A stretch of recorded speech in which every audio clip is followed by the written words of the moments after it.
Right.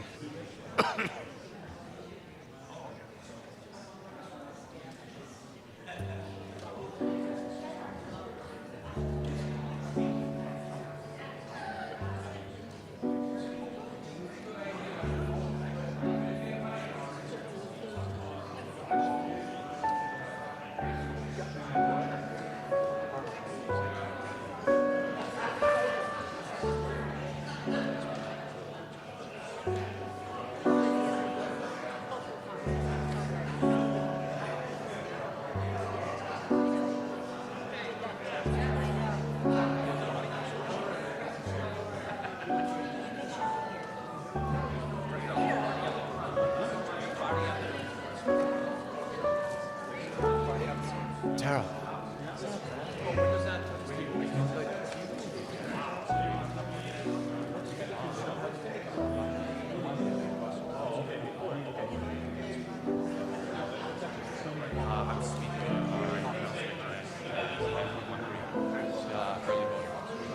Oh, it's good, man. Bobby. Yeah, man.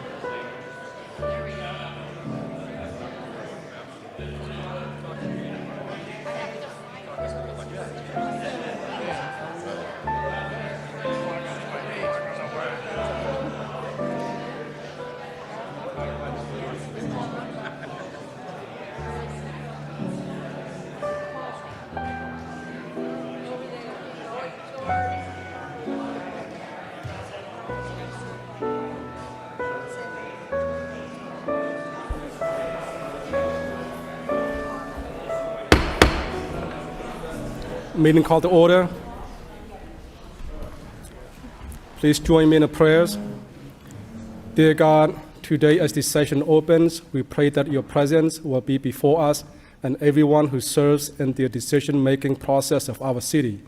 We pray for direction which will lead our city to be strong and unified. May we continue the legacy of our founders.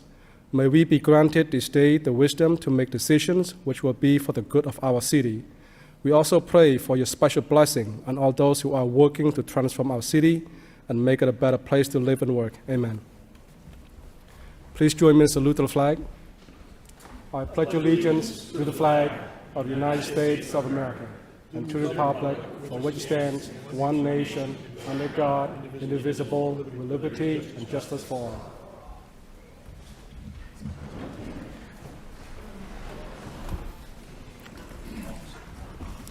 Mr. Clerk, roll call, please. Counsel Yem. Here. Mayor Chow. Here. Counsel Drinkwater. Here. Counsel Getchia. Here. Counsel Janess. Here. Counsel Leahy. Here. Counsel Mercier. Here. Counsel Noon. Here. Counsel Robinson. Here. Counsel Rourke. Here. Counsel Scott. Here. 11 present. Any memorials or moment of silence tonight?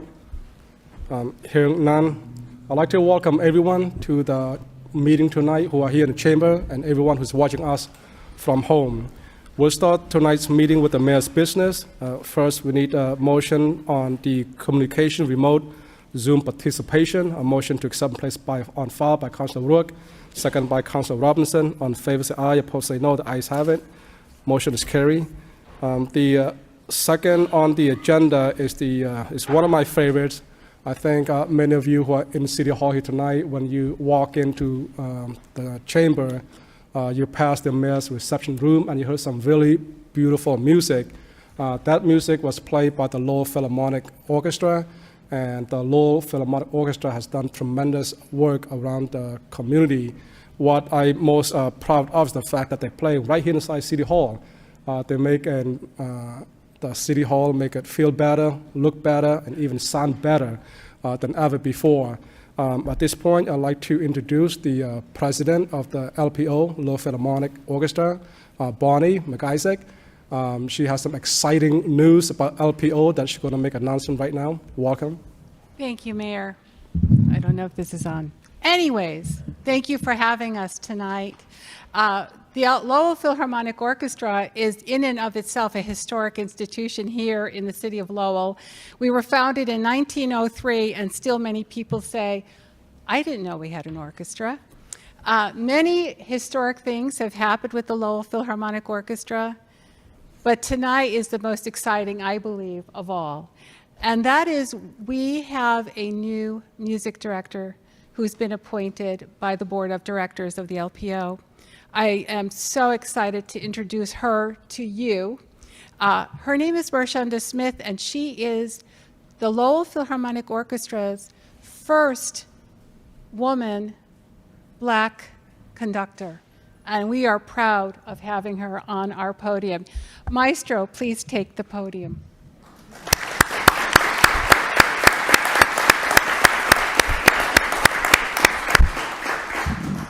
Thank you all. I'm very honored to have this appointment. I look forward to many collaborations with different organizations in Lowell, because why not? It makes us better people, it makes the town better people, and we can all have fun and learn from each other while we do it. So I look forward to making music and meeting you all. Thank you very much for this welcome.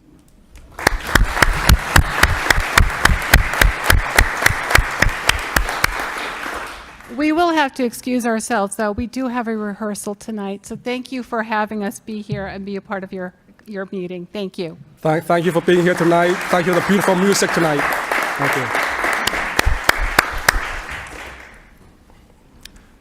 No other comments or questions. A motion to accept and place on file by Councillor Yam, second by Councillor Murcia. All in favor say aye, opposed say no. The ayes have it. Motion is carried.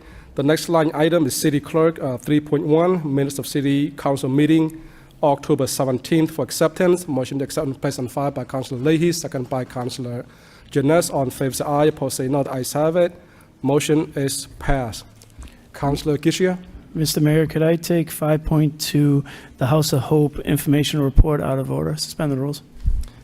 Motion by Councillor Gishia to take item 5.2 on the report on the House of Hope out of order, second by Councillor Drinkwater.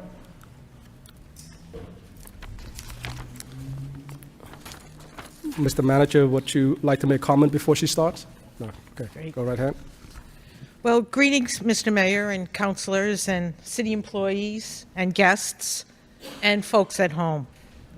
My name is Deb Chassé, and I am the Executive Director at House of Hope. I am joined this evening by my colleague, June Messina, and board member and board president and acting chair of the Hunger Homeless Commission, Dan O'Connor.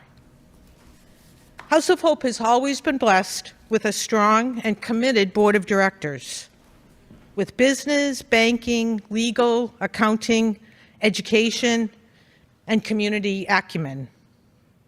I met and briefly chatted with Councillor Eric Gitchier at this summer's Homeless Summit, and he suggested that I come before you to fill you in on House of Hope's growth and vision.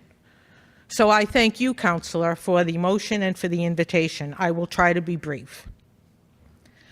House of Hope Shelter on Merrimack Street, oh, wait a minute, there we go. House of Hope Shelter on Merrimack Street opened in December of 1985, one of the first shelters for families in the Commonwealth. We were serving both individuals and families at that time. When the Lowell Transitional Center opened in 1986, House of Hope focused exclusively on homeless families, which were almost always single mothers with young children. In 1994, after leasing the Merrimack Street property for a number of years, House of Hope purchased the property along with 2 adjoining lots. This added 2,800 square feet of programming space and a playground, and enabled us to bring the shelter into compliance with the Americans with Disabilities Act. In 2000, I was hired as the executive director, bringing more than 14 years of experience as deputy director for the City of Boston's Homeless Services and 3 years of employment with the large nonprofit housing developer, the Community Builders. I immediately got to work engaging the board, staff, stakeholders, and residents to define our strategic priorities for the agency's development. With the completion of a strategic plan in 2000, House of Hope's priorities included the development of affordable housing for homeless families, as the lack of affordable housing was, even way back then, clearly identified as the single greatest obstacle facing the women and children at House of Hope. Also in 2002, we founded House of Hope Housing, Inc., to pursue the development of permanent housing.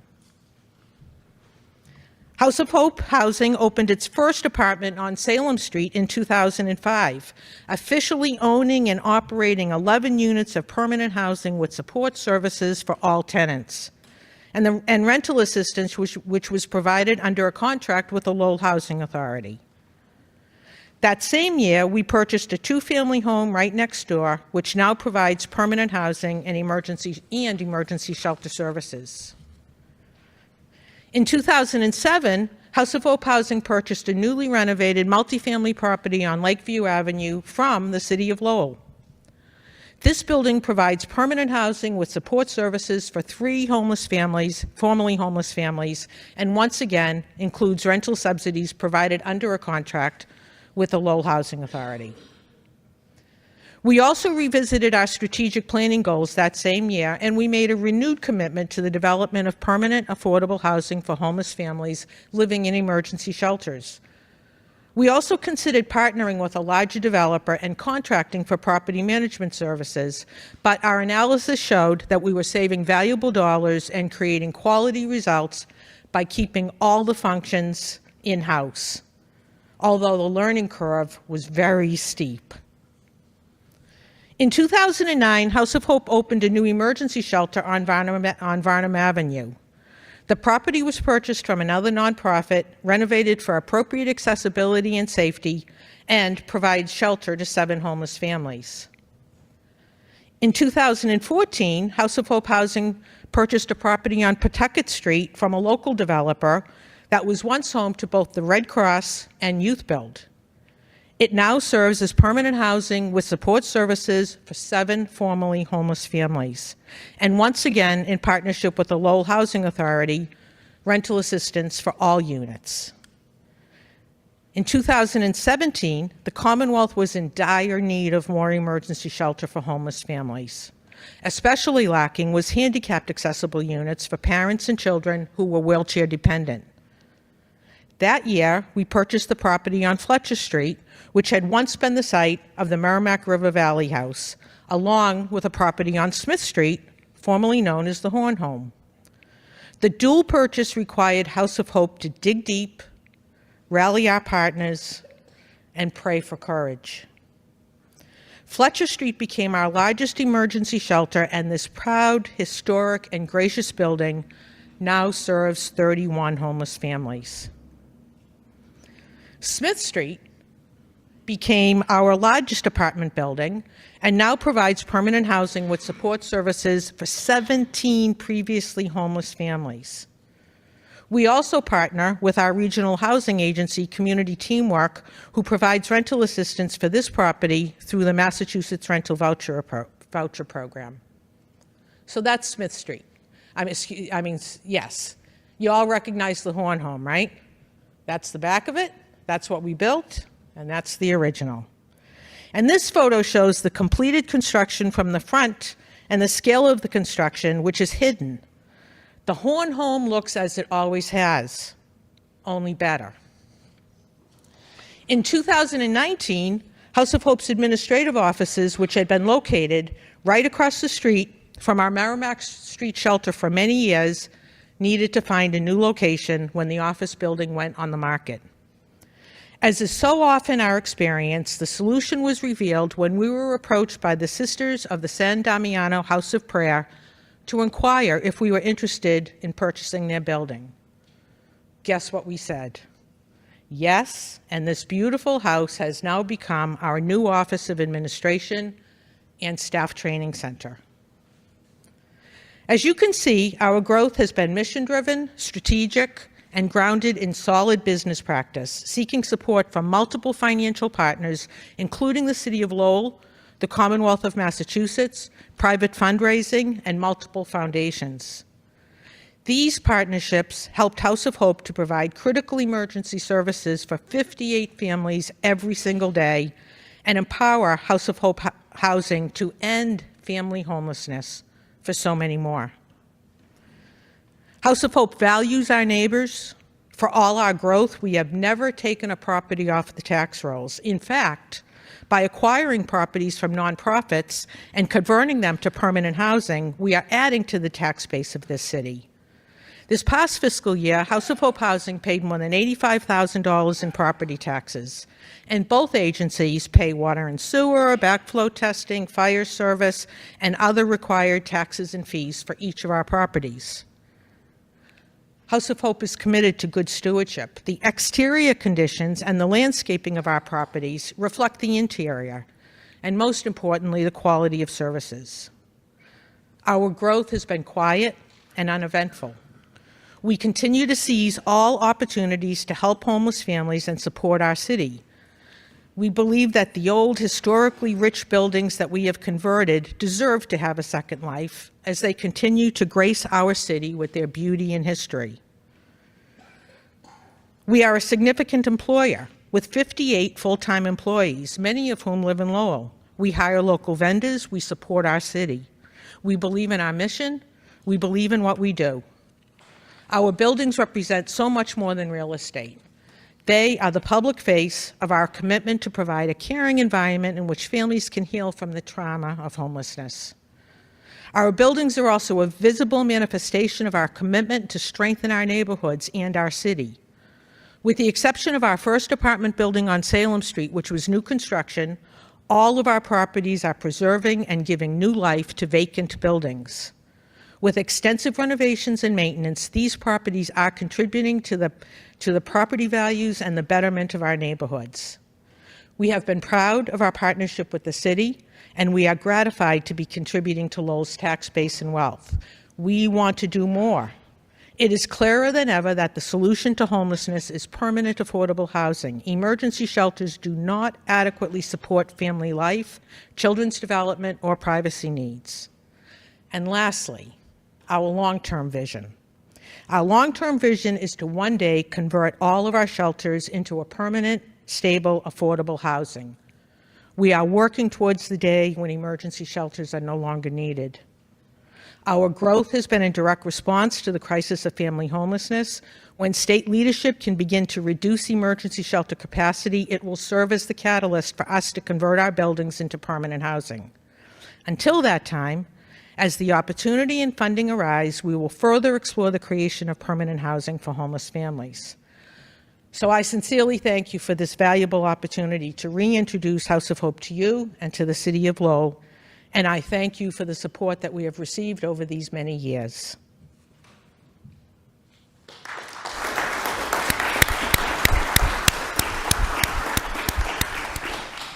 Thank you for that report. Any comments or questions by any of the councilors?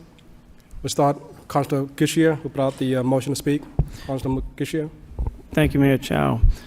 Back in the early 90s, when I worked at the water department, we had a chance to actually upgrade the service at the Merrimack Street location. And when you're a young kid and you're working for a municipality, you usually get to places and you just move through, we got to get to the next job. But this one was something different when you walked in the building and you saw the way people were being treated and how kind and caring the staff was, the environment was, and what they did for people. Today, I'm thankful that we have them as a partner in our chase to try to correct homelessness. And I thank them for everything they do in our city. and I look forward to supporting them in the future. Thank you again. We'll just go from my left to right. Councilor Jenness. Thank you, Mr. Mayor. I'd like to echo things my colleague just said. Deb, you and your team make a huge difference in people's lives and the city as a whole. And I just want to take a moment just to say thank you, and thank you to your team for all the work that you're doing. And, you know, we're here to help, and I look forward to seeing what your next project is. Thank you. Councilor Leahy. Thank you. Where'd you go, Deb? Oh. Supposed to stand there while we're talking about you. I just want to say thank you again for all you do. Like Eric, you know, I've been fortunate. You call every once in a while. I get to do some painting for you. We get to make some donations, and it really can see the good work that you and your staff do throughout the community here. And thank you for doing it, because someone's got to step up and do it. And there you are. So thank you. Councilor Murcia. Yes, thank you, Mr. Mayor. We hear the call, affordable housing, families in shelters, families that are disoriented and one step away from being homeless. Where would we be without Deb Chaussee, House of Hope, her staff? You're a lifesaver to the city, and I can't thank you enough. And I thank my colleague Eric Gitgia for alerting us to have Deb here to explain all the great work that you and your staff and your team have done. We're very, very proud of you. We need 10 House of Hopes. We need 20 Deborah Chaussees. We do. And so thank you for making Lowell a better place, because there's people like you and your staff in it to help people that are in need. God bless you, and thank you for being so kind. Okay. Anyone else would like to speak? Councilor Robinson. Thank you. As a first-term councilor, I'd like to thank my colleagues, because I've heard House of Hope my whole life growing up in the city, and I never really truly fully understood what they do and how their model worked. I think this is spot on what we've discussed many times on the council floor, including the city manager, where I think the big box style of shelter or emergency shelter comes with its own set of problems. But I think the smaller boutique, more family-oriented style that creates a sense of home for people is the way to go. And hopefully we can find, as we discussed, 4, 5, 6 smaller properties to put some beds that are specialized in helping not only families but individuals suffering from a bunch of different issues. So I think this model is something to really look towards. Thank you. Any other councilor? Councilor Yam? Thank you, Mr. Mayor. I just want to personally thank the House of Hope, because in early years, Cambodian refugees benefits a lot from the House of Hope, and many of the family and staff who are Cambodian working to help Cambodian family that just came to America, and they went through a lot, and some have some broken homes, some abuse at home, and Houses of Hope were there to help put the family together, to assist family that are going through the struggling of settle in a new country. Thank you for all you do. Any other comments or questions? Here none. Again, I also want to thank Deborah for presenting the House of Hope, very, very informative, and bring to light to what everybody been wondering, the issues we have in the city. That was very, very specific. Thank you so much. No other comments? Well, we have a public hearing at 7 o'clock, but we do have a few more minutes, so I'm going to take up one more motion to suspend the rule just to fill the time before 7. May I? Councilor Jenness? Thank you, Mr. Mayor. Yes, I'd like to, while we're under suspension of the rules, I'd like to see if we could take up motion 9.13, as we have some registered speakers in attendance. Thank you.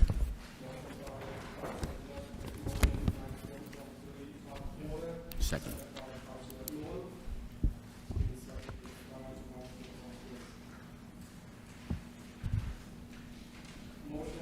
Are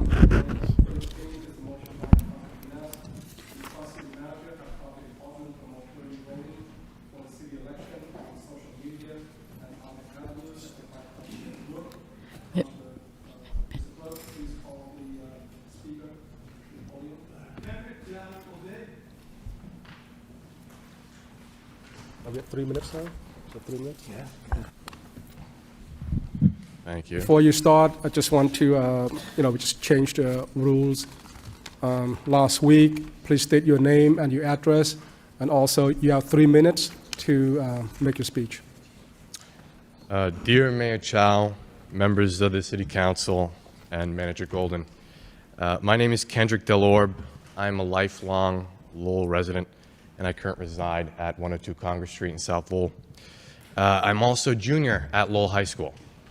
I'm here to represent not only myself, but many of my fellow classmates, peers, friends, and family members who feel that more should be done to increase civic engagement and voter access in the city of Lowell.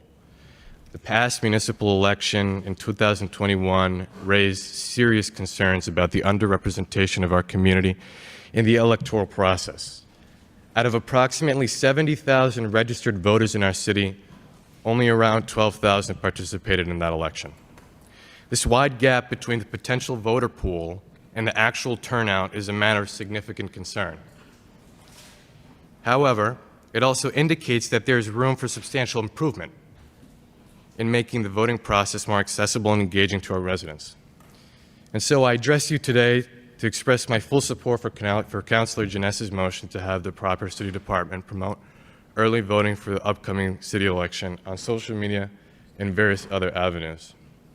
In a city as diverse and dynamic as Lowell, it is vital to ensure that our democratic processes truly represent the voices of all our residents. The initiative to promote early voting through social media and other avenues is a commendable step towards addressing this issue. By harnessing the power of modern communication channels, we can reach a wider audience, especially those who might be at risk or genuinely concerned about the issues facing our communities. Early voting affects greater flexibility, allowing residents to cast their votes at their convenience, which can be especially important for those with busy schedules or who may face obstacles on the actual election day. Finally, I implore the City Council to support and advance this motion with the conviction that increased voter participation leads to a more representative and more responsive local government. In doing so, we demonstrate our commitment to ensuring that every resident's voice is actually heard and that the diversity of our city is always reflected in the decisions that we make as a community and as a council. Thank you for taking the time to listen to me. My generation is paying attention, and we're hopeful that progress will be made. Thank you.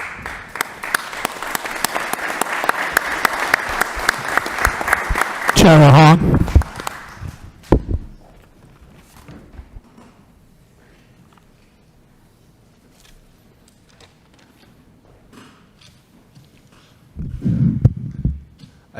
Good evening, Mr. Mayor, excuse me, City Councilor, City Manager, and everyone here at home. I'm here today. My name is Tara Hong. I live at 22 Canton Street in Lowell. I'm here today to support Councilor Janessa's motion 9.13. As you may know, the election is coming up. You all put your name on the ballot this year. Early voting is happening tomorrow from 8 to 5 p.m. here at the Mayor Reception Room. However, based on my conversation with people in the community, only some know that early voting is happening this week and next. I thank Councilor Janessa for having this motion tonight because I want to see our city to be more active in passing out this kind of information to the community. I want the city to do its part by helping to educate our community that election is coming up. And this is how and where you can vote. Taking action with this information on social media can help inform our community and get them to vote. Relate to social media topic, I have one thought that I want to suggest to the chamber tonight. I think that being active on Facebook, that's only account that the city have at the moment. But Facebook is one of the many platforms that many of us are using. I want I want the city to consider creating an Instagram account to use the same thing as Facebook, but this platform can use to reach different group of people in our community, younger generation and my generation. I hope that the city can will take this into consideration and make it possible. Thank you. Anthony Melissi.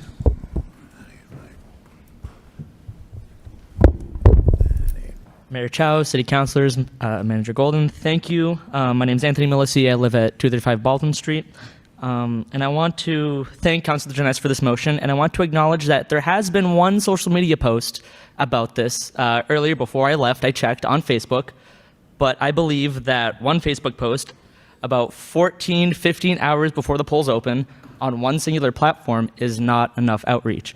We need post on more platforms, like my friend Tara said, on different platforms in multiple languages, because in the city we have 70 plus languages. And I often get asked, how do we engage young people? Some of you in this chamber have actually asked me myself, how do we do it? And young people are motivated, however, we lack information about how to vote. And I believe it's the government's responsibility, especially in this area of how to vote, and getting that information out, especially to a population that is very untapped in regards to local elections. We saw last year in the midterms that young people definitely do want to vote when we have the information on how to. But I believe that with the local elections and information on how to vote, especially early voting, I think we need a bit more of a push, a bit more outreach. So, thank you.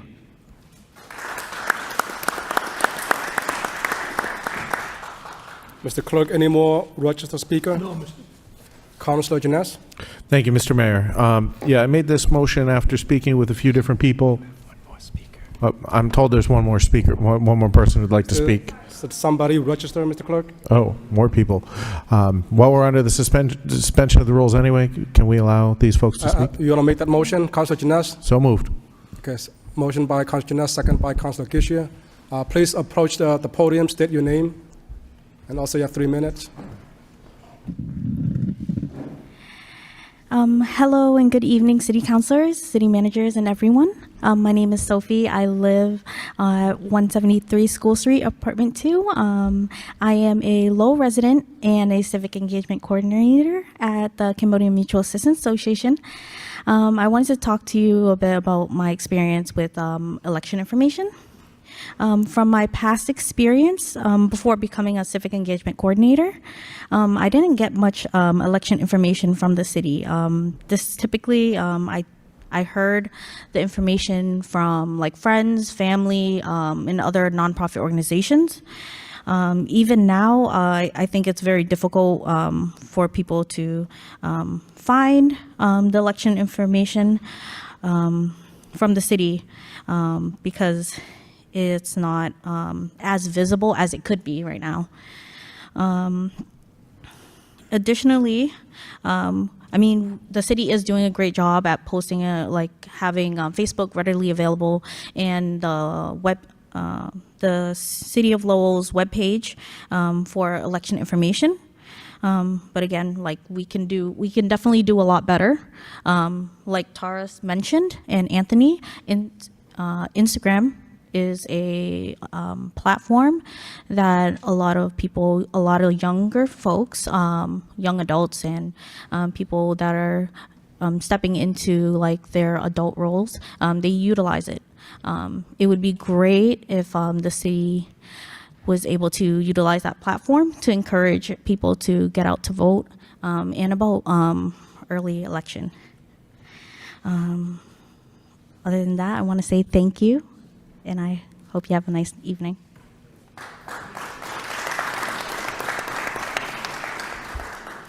Councilor Janess? Is there another person?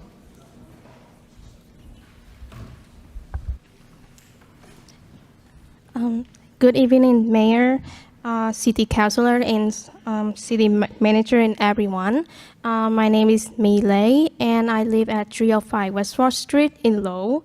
Thank you for allowing me to speak on the motion.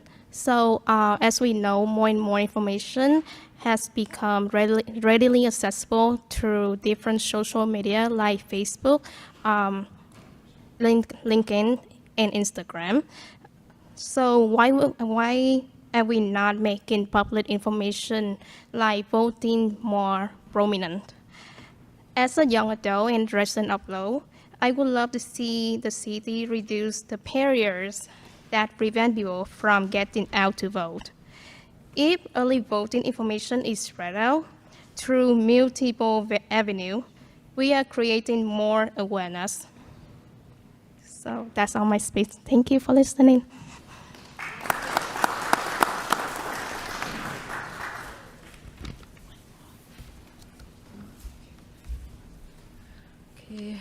Good evening, city managers, mayor, city councilors, and everyone. My name is Nick. I live in 95 Florence Ave. I'm a Lowell resident and a communication and development manager at a nonprofit organization. I'm here to support the motion that brought by councilors Wayne Jennings.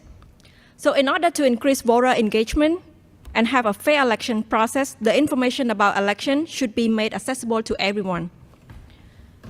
And in order to make this successful, the information need to consider different platforms, both electronic and non-electronic. Additionally, reminding residents multiple times through different means also contribute to a successful information exchange. If we are able to push the motion forward, the City of Lowell will be taking a step toward increasing the voter engagement, transparency, and democracy in the local level. Yeah, thank you.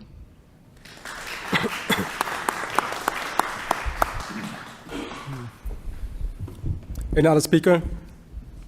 Councilor Jennings. Thank you, Mr. Mayor. First, I'd like to thank everyone who came out and spoke tonight. Pretty good turnout.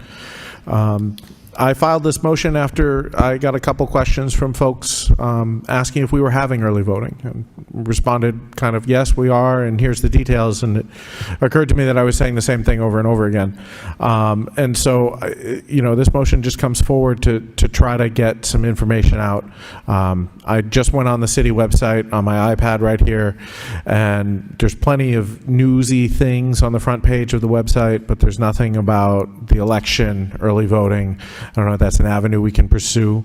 In social media, we heard some good ideas from the speakers tonight, and I do want to thank the city for making that post today. We are moving forward with this. I just wish I had filed this motion last week instead of this week. But I'm glad we're getting there, and I hope everybody can make a plan to get out and vote, because it is important that people remain engaged. And we can do our part and just remind people of their opportunities to do so. Thank you.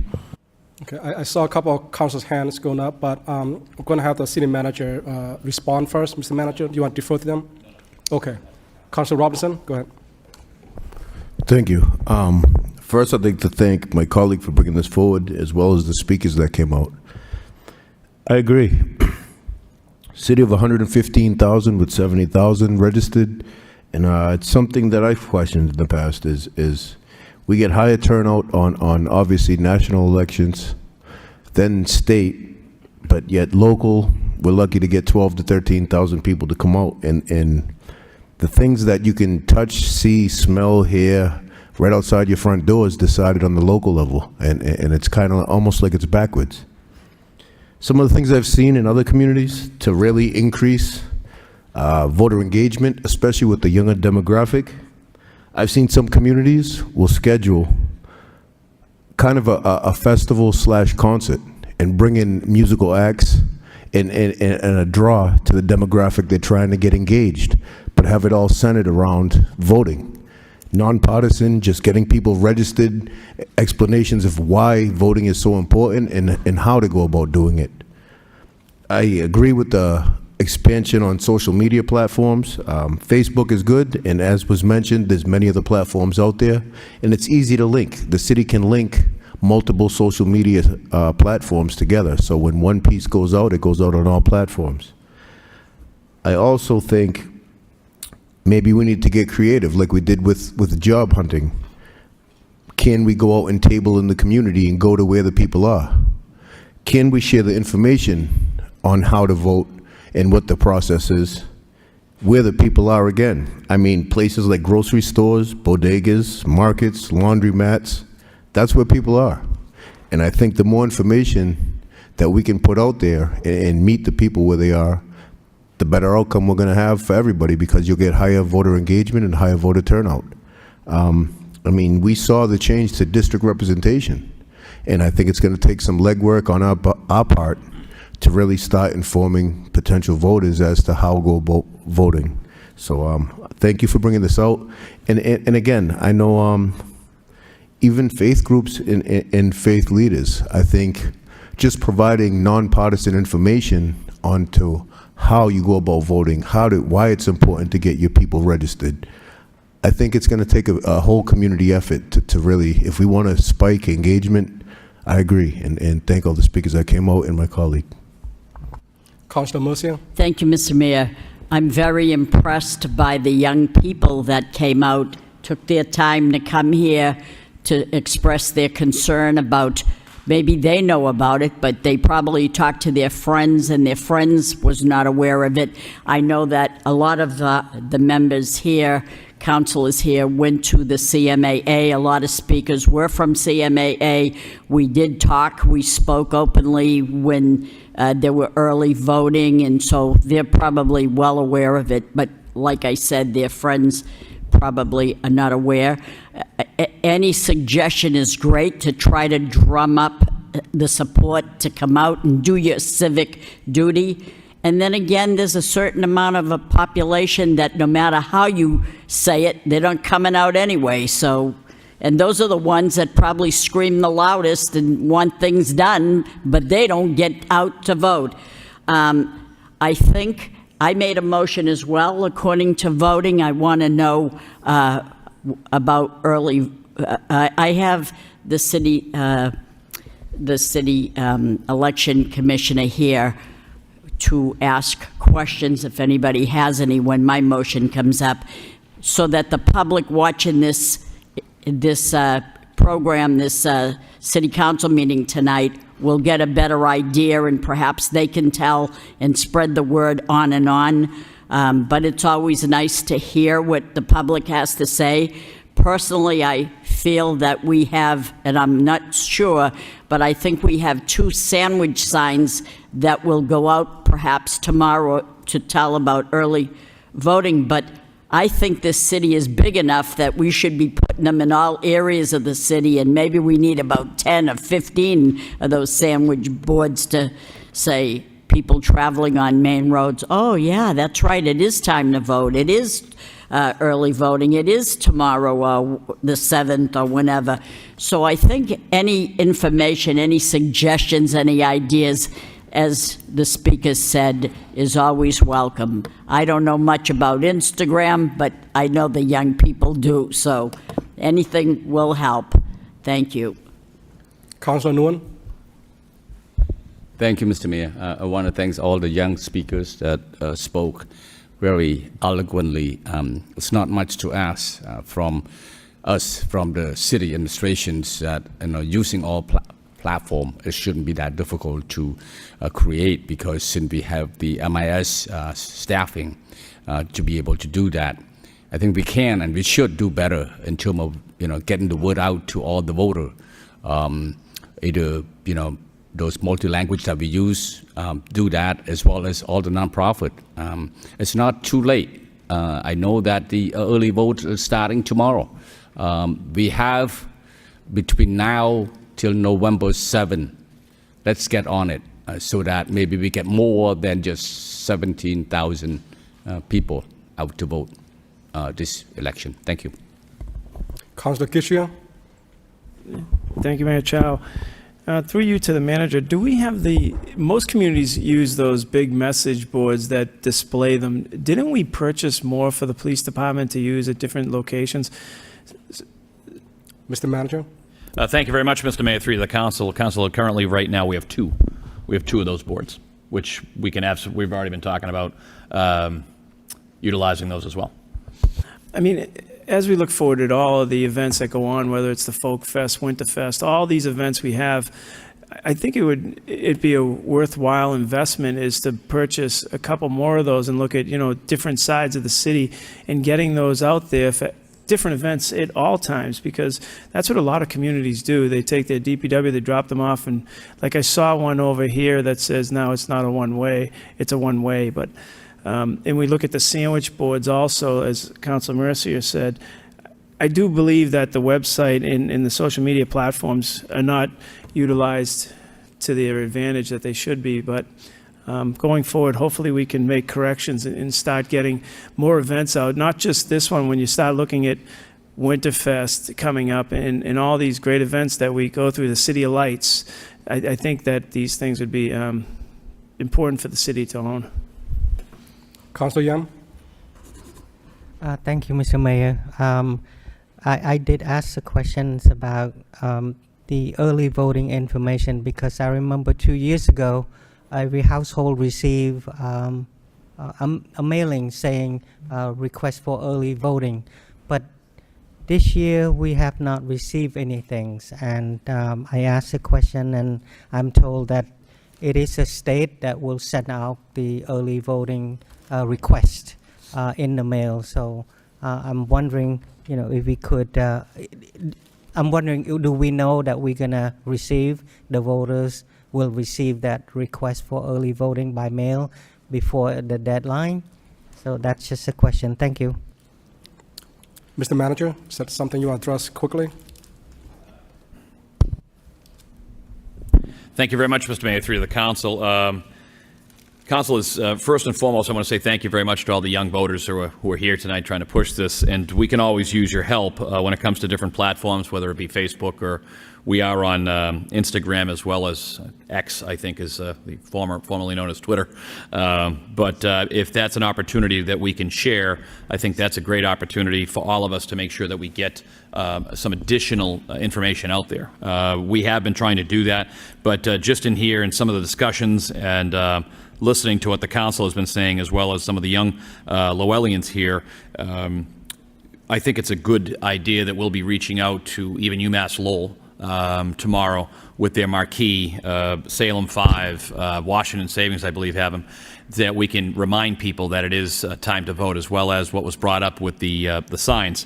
But we are also, and I'm glad you're here, this is very timely, we'll be looking to kick off our youth subcommittee, which this council has been at the forefront on to ensure that we hear from our youth. So before anyone leaves today, maybe Ms. DeRoches, if you could grab any names that might be interested in serving with our youth subcommittee. I'd be remiss if we didn't say that the election department was in transition, and I'd say it's very stable today. We're in the process with the next 2 weeks. We'll have 5 members down there, 5 people, including our Director of Elections, Mr. Pappas, who is here today.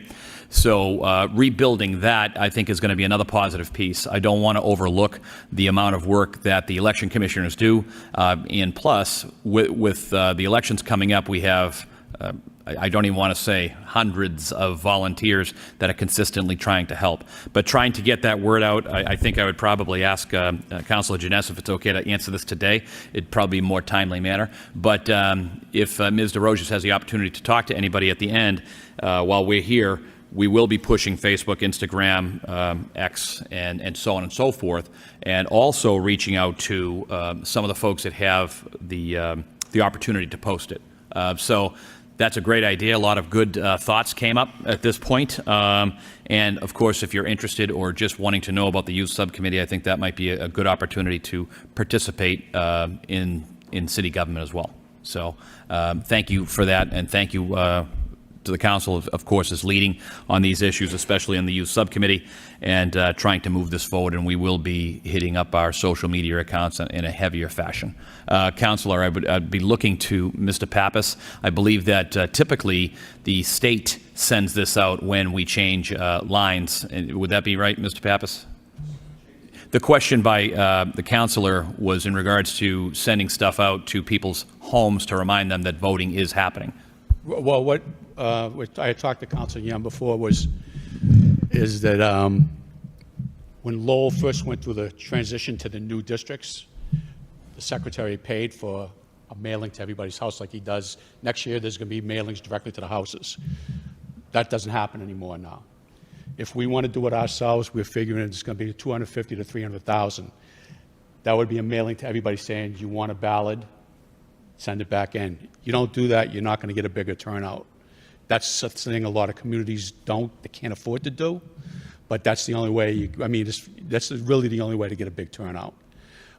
We get record, every morning we start off the morning, if you don't mind, Mr. Manager, every morning we start off the morning with 125 to 150 forms that come from the Registry of Motor Vehicles, Department of Public Health, WIC, 4 or 5 other departments where people register overnight or online during the day when they do business. We get them the next day. They get sent notices in the mail on the back with notices asking if they want to vote by mail. So we put out about 500 of those, 600 a week. The only problem is because of the way things are now in the Registry of Motor Vehicles, by law, the state will register you to vote whether you want to be registered or not. So we have maximum number of registered voters. So most of the stuff we get in, even volunteers will bring in cards, candidates will bring in cards, new people to register to vote. 90% of them are duplicates. Everyone is registered. They've got the whole Commonwealth registered. But I have more people calling to take them off the voter rolls because they don't want jury duty than I have wanting a ballot. And that's the reality. That's the reality all over Massachusetts. You all know I worked for the state at that point, and I talked to clerks from all over the place. It's a costly thing, but I figured somewhere around 250 to 300,000 every time we want to do it. Other than that, thank you for giving us we had 2 more people come in. There's going to be 5 of us. So for a city that's number 5, we sit at about, still staff-wise, about 154 in the state. There's many cities with much more staff. We're working very hard on the election.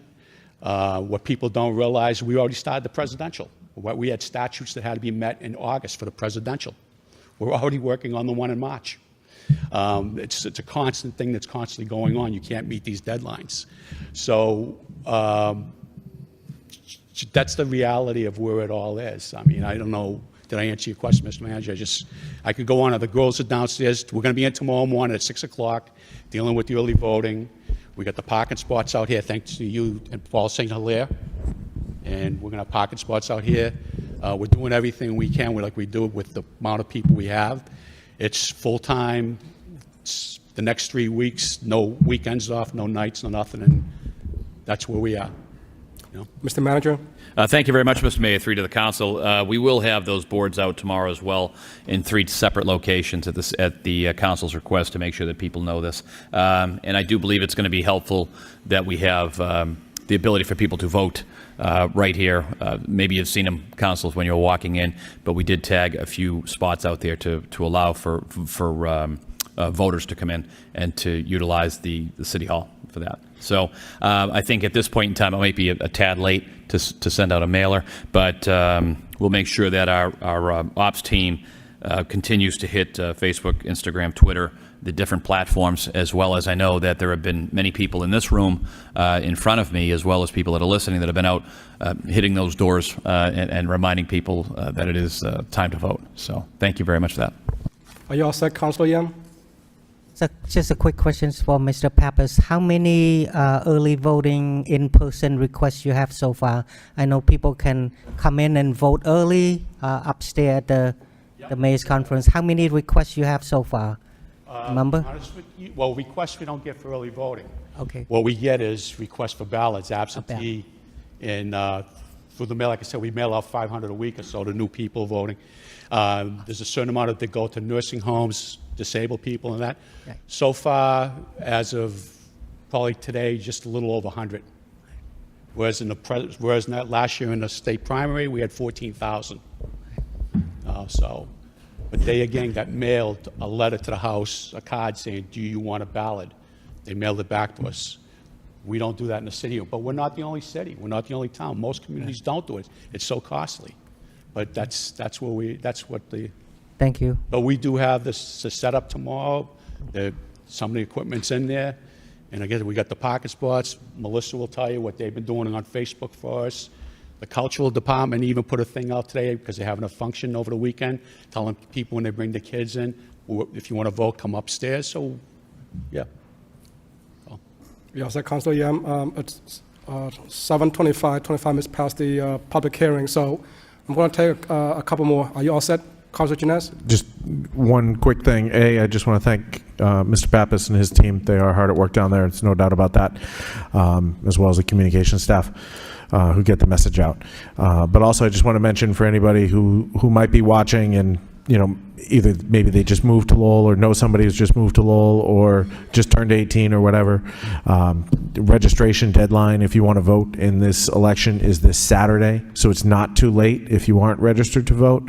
You can register online or by mail or by coming to the elections department at City Hall. Thank you. Councilor Mercier, Yes, you have another thank you. comment? I realize you want to go to public hearing, but when we come back, can I suspend the rules since the Election Commission is here? Because I'd like to take 9.4. It's relative to the same thing. We could have taken them together. So thank you. On Councilor Jines' motion, all in favor say aye, opposed say no. The ayes have it. Motion is carried. It's a few minutes past the 7 o'clock public hearing, so it's okay. We are taking it right now. This is Section 4, the general public hearings. 4.1, this is the ordinance on MBTA communities zoning amendments. This portion now is open to all those who are in favor. Anybody here to speak in favor? Don't hear anybody. This portion is now closed. Now, this portion is now open to all those who oppose. Open to all those who oppose. No hands, no questions. This portion is now closed. Any comments or questions by any of the councilor? Councilor Mercier? Thank you, Mr. Mayor. On this public hearing for the MBTA community zoning amendment, I would like to move approval, and the reason I say that is because this went to the Lowell Planning Board and they held a public hearing on Monday, October 16th, and a quorum of the Planning Board was present, and they issued a positive recommendation to the City Council, and they named all the reasons why. It was a 5-0 vote and a positive recommendation. I move approval. Motion to approve by Councilor Mercier, second by Councilor Scott. Before we take a roll call, Mr. Manager, do you have anything to add? Thank you very much, Mr. Mayor. Through to the council. Very proud to say that our Department of Planning and Development has been doing a fabulous job on this. We are ahead of the deadline for this currently right now, the TOD, or some are referring it to the MBTA zoning. But as the council knows, because we've talked about this time and time again, this really isn't just about what is tied to it as a carrot approach with state grants, MassWorks, and Small Bridge. This is an opportunity, once again, for us to grow some density in and around what is known as a Gallagher terminal. I'd love the Assistant City Manager, Baez Rose, just to say a few words about this. This is really something that is an exciting time for all of us. We're looking at building out some analysis as to how we can really make a positive impact throughout the Commonwealth of Massachusetts, and quite frankly, have been talking to the governor and the lieutenant governor about Lowell leading the way when it comes to this type of zoning. We are looking to continue to ignite this area in and around, and once again, to the council's credit, talking about doing this. This is something that I think is going to be very exciting for the entire city of Lowell with years to come. So if I could just ask our Assistant City Manager of Planning and Development just to push on a couple of those points, that'd be great. Mr. Mayor. Mr. Manager, to the Director of DPD. Thank you, Mayor. Yes, we're very excited that we have gotten to this point today. The MBTA Communities Zoning Act does not require Lowell to have this ordinance passed and in place until December of 2024. So we are almost, over a year ahead of schedule on this, which, was the deadline, and some communities might not get there, and we jumped right into the work to come up with ordinance language that was going to be consistent with what the state wanted to see, but also fit our community. And we're really excited that we've gotten to this point. As the manager mentioned, this is going to unlock development opportunities within our community, consistent and playing off of some of the zoning changes, like the change to parking restrictions in the DMU. This is another opportunity to remove barriers for development in our community. We've heard a number of times in this council chamber about the need for housing, and this is going to directly impact that. We will be able to see a significant amount of housing created through this. It will impact the need for, we'll be able to see significant density and parking requirements that are more consistent with urban density and proximity to transit centers. So it's an exciting opportunity for the city. I think, I'm really proud of the folks in the planning department who worked hard with consultants to create the language that we have in place. And I'm excited to see the kind of development that this language is going to unlock for our community. Any other comments? We got a first and a second. Mr. Clerk, please roll call. Council Yam. Yes. Mayor Chow. Yes. Council Drinkwater. Yes. Council Getchia. Yes. Council Janess. Yes. Council Leahy. Yes. Council Mercia. Yes. Council Noon. Yes. Council Robinson. Yes. Council Rook. Yes. Council Scott. Yes. That's 11 yeas. Thank you. There's a few items that we have speakers here to speak on. There's a motion by Councilor Yam to take item 5.3, And 9.5, Mr. Mayor. 9.4, 9.5, Mr. 9.5 out of order, second by Councilor Mercier. Let me just read the 5.3. 5.3 is communication, appointment of Maxine Farkas to the Council of Aging. Motion to adopt by Councilor Yam, second by Councilor Mercier. Roll call, please, Mr. Clerk. She's here. Yeah. Okay. Council Yam. Yes. Mayor Chow. Yes. Council Drinkwater. Yes. Council Getchia. Yes. Council Janess. Yes. Council Leahy. Yes. Council Mercia. Yes. Council Noon. Yes. Council Robinson. Yes. Council Rook. Yes. Council Scott. Yes. 11 yeas. Mr. Mayor, may I have Ms. Farkas to say a few words? She's here. Absolutely. She's- Congratulations, Maxine. Would you please Maxine, approach the podium?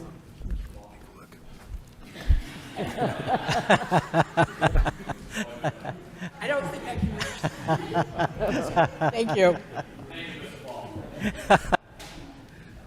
When I moved to Lowell 26 years ago, which blows me away, I never expected to be standing in a city council chamber thanking the city manager for appointing me to work on any kind of a board. And I think what has happened to me is something that is so Lowell, it's unreal. I have never lived anywhere where a citizen, a resident, somebody who doesn't really think of themselves as a public servant in any way, shape, or form, can pitch in, can do things, can make a difference. And The motion's been second already? No, not yet. it's not like this in Boston, I can guarantee you that. It's not like this in Chicago, I can absolutely guarantee you that. But here, I don't know what it is. Is it in the air? Is it in the water? I don't know. It's the people, I think, more than anything. Because I look around this room, I've known Connor Baldwin since he was in grad school. You gotta say diapers. I've known the city manager when we first started Western Ave. When he was in diapers. Came and helped. Do I need to make a motion to redact all that comment? This is a great place to live, and I don't think a lot of people realize how important it is to give back to the city, to say, the city has given me a good life, and now it's my turn to serve, and I thank you for the opportunity.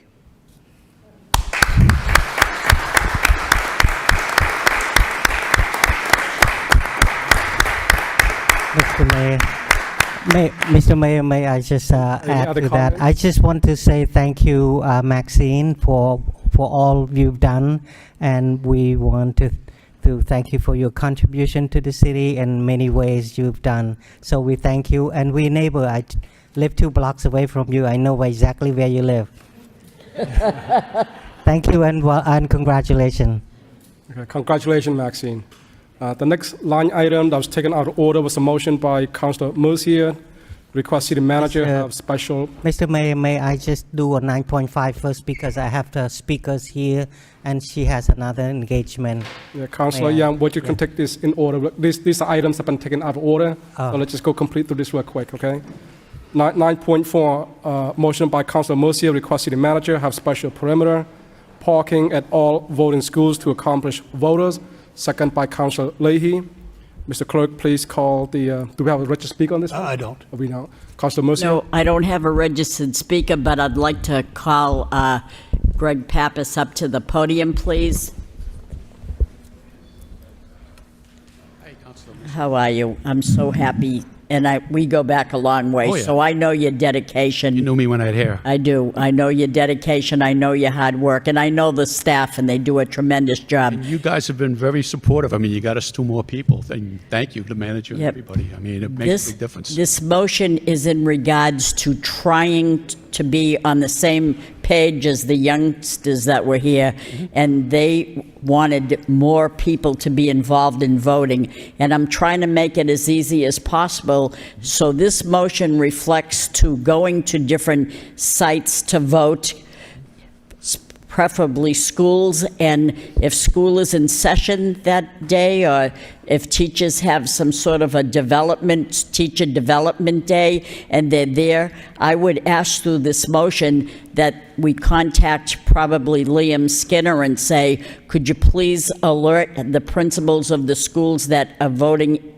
areas so that their teachers would park and leave a certain space open for voters to make it easier for them to pull into a spot, pull into a handicapped spot, and let them be in as easy as possible.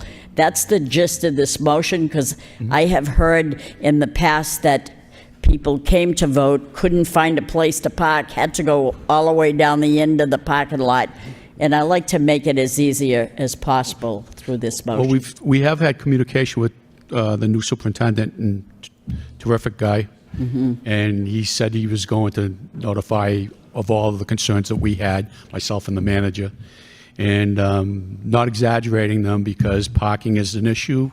It's getting more to the point where the U.S. Attorney's Office in Boston is looking at things. They look at all these things now. Quick story: a friend of mine called me in Hull the morning. I don't know if you all heard about what happened in Hull. There was a fire that day, and a fire truck during the election during that day. Fire truck parked and cut off the road to the polling place. And if knowing that person for years, they had called me, and besides talking to Boston, because I work for the Secretary in Elections, and I said I would try to get the fire truck to move.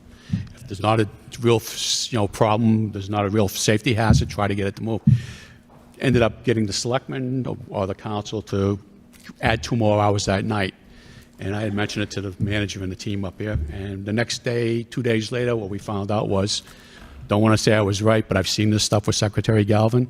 A judge came out and said, you will do that election over again, because the 2 hours a night does not allow the people that couldn't go during the day to go. It doesn't mean that they could go that night.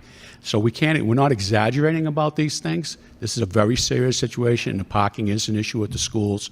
And I know the teachers have administrative days there, and I know that's at schools are closed. And I know there was some stuff we had in the past we've ironed out, because things were done that caused a lot of issues that I got calls from the U.S. Attorney on. It's up to you folks. My remedy is either try to get the teachers to go to all the schools that we don't use, or get them the day off so they're not at the schools, because it really becomes critical when you look at Greenouts and schools like that, smaller ones where the parking's really limited. And I know they're trying their best, but it's an issue where if people can't vote and we get enough complaints. We had 3 the last time down there. It was coming to the point where they were going to come up and want to talk to the manager, and then who knows after that. And I'm not exaggerating. I've seen it happen all over the Commonwealth, all over in other states around the country. So, Mr. Pappas, let me ask you this. Early voting starts tomorrow. Yes. Just in this City Hall building. Yes. And there will be some spaces reserved out there for the voters that come that want to vote early. Managers set up with Paul St. Cyr some parking spots out here. Yes. And it should be sufficient. Okay. And we'll keep an eye on them because we'll be here. We had to take it out of the senior center because the honest thing was it was such a strain on them because they feed people during the day. Oh, yes. Twice a day. And they were really accommodating us. I mean, So- it's tough enough to have the election there on that day. So will early voting be every day? Tell us a little bit more about City that. Hall hours, it's going to start tomorrow. It's going to run through the weekend. It's going to be City Hall hours all next week. The weekend's going to be Saturday, it's going to be from 9 to 3. Sunday will be 9 to 3. But the rest of the hours are City Hall hours. And our staff will be here earlier to assist and later to close up because we have to download poll pads and all that. So Okay. we'll be here too, so it makes it easier for And we did change the voting from the Bailey back to the Daily. This is the most important thing I'd like to say to everybody, which is really what we've been getting out with Melissa and Diandra Silk. It's been terrific. Is we did go from the Bailey, that's the only change, Bailey back to the Daily because there is more parking. But what we did do also, and I wasn't here for the first city election, but what I understood, they were using different polling places, then changing different ones back for state elections and going, but you can't keep doing that. It's, so we're using the same polling places we vote in the state primary and the state election, which that means that, for instance, at the Green Elch School, you're going to have, Green Elch School is in District 2, but there's going to be a box there for District 4 for the folks that are on this side of Centerville, on that side of the river. They're still going to vote where they vote, but they've District 4 instead of having to come across the river to vote at Lowell High School. We can't keep doing that. We got about 5 locations with double boxes where there's going to be, it's just going to be like the regular state elections. Then we stop the confusion, and that should stay in place for 10 years till the next state. Sure. The manager, again, I have to say, Tom, we talked about, he foresaw that was the best thing to do. And we did hear from the young voters their suggestions, which I thought was a good idea, because anything we can do to promote voting, Right. I don't want people to say, well, gee, I didn't know. I want everybody to know. Well, I'll tell you, our commission chairwoman, Candace Lawrence is now the chairwoman. She started when I first came in here, you guys, all you counselors, you upped the money to make us compatible to get polling people. But what Candace did, Commissioner Lawrence, Chairwoman Lawrence, what she did was she went to the high school with her son there, and she got about 30 kids to work the polls because they're off school that day, $300 with the training. We got about 30 high school kids. The more younger people, and they loved it, and they were really helpful to the older folks, and there's some older folks that are going to have to move on. They know that we're getting it. We need 300 on the regular election. City, we do about 150. But these young people come to work for us in a polling location, sign up as a poll worker, and you make some money, and I think I didn't have one that wasn't excited about it. And it's so, I credit to Commissioner Lawrence. I mean, and some of the councils did send some of them too. Yeah. I'll open this up to any of my colleagues that have any questions for you, but anything else that you think is important that you want the listening public to know? It's just the polling location, just to make sure you don't go where you voted in the city back 2 years ago. You go in just like you voted last year, the same polling locations. If you're not in that, it's another district, you're just like in the state election. There's going to be, your ballot will be there for you, just like there's some places that had 2 different rep ballots. Your ballot will be there. So we're going to go to that, and it's going to make it nice and stable for the next 10 years. Is it a legitimate concern that people don't want to register to vote because they're afraid they'd get jury duty? Yeah, that's one of the things. Is it true that happens? Oh, yes. I get 4 or 5 a week. I know it No, doesn't I sound mean, like is it true that if you register to vote, you automatically get jury Well, it's duty? not automatically. That's how the jurors for years. People didn't know this. Oh. For years, the manager was a representative. For years, the jury pool was always drawn from the voters list, always. 25, 30, 40 years, back as far as I remember. Thank you very much. And so we do get people, and then they say, and don't put me on again. I said, we have no choice. The state automatic, if you go to the registry, say, don't register me to vote. The legislature says, register them to vote, register them on a roll. The registry has no choice. Health has no choice. All these other, they have no choice. Thank you so much. Thank you for coming out. Yep. Councilor Scott? Thank you, Mr. Mayor. I actually thought this was a discussion at one of our meetings that we had about not having professional, or asking the school superintendent not to have professional development at the schools that were voting places. Obviously, this is a different superintendent. I don't know if there's, some miscommunication on that. Are we able to still ask the superintendent to hold the professional development either at the schools that don't have voting, or can we ask them to do remote, like Zoom? I don't know if that's in their contract, but I'm just saying, is there something that we can still look at, or at least ask them to reserve a minimum number of parking spaces outside the school? So if we could do that, thank you. Thank you very much, Mr. Mayor, through the council. Council, that has been asked, and I will be able to get you an answer. I'll email that answer as soon as I have it to the council on that. And I know that Mr. Pappas would be all in favor of that, given the And fact it'd be much helpful. You talk to him, this is superintendent, he's right on board, he understands, he The knows issues. how important this is, and Right. so I think we might get. We're hopefully going to come to a It resolution. sounds like it's a legal issue. So, I mean, is it really something that we really don't have a choice here, I don't think. So, Well, we'll work through it in the next 2 weeks to make sure that there are ample spots. It's something that Mr. Pappas has been on top of. okay, thank you very much. Any other comments or questions? Councilor Yam? Thank you, Mr. Mayor. I spoke to a number of voters, particularly in my district, minorities. The one thing that had come up over and over again is that a way we can just maintain the poll location as the same, instead of keep moving it every 2 years, the vote location. I was on as a commissioner's 1 year. We changed a high school location to someplace else. And then people was just upset and say, I used to go there for many years now, I can't find it. So people give up, people go home. And You're right, it Council, happened. that's what we just did. So the locations that you voted at in the last state election will be the same ones in the city, and for the next 10 years, unless somebody, the legislature won't be doing redistricting for another 10 years. So we're going to keep them the way they are. They're going to work out fine. That's what people are used to voting for. So you and I had talked about this. That's one of the reasons we did this. So, Yeah.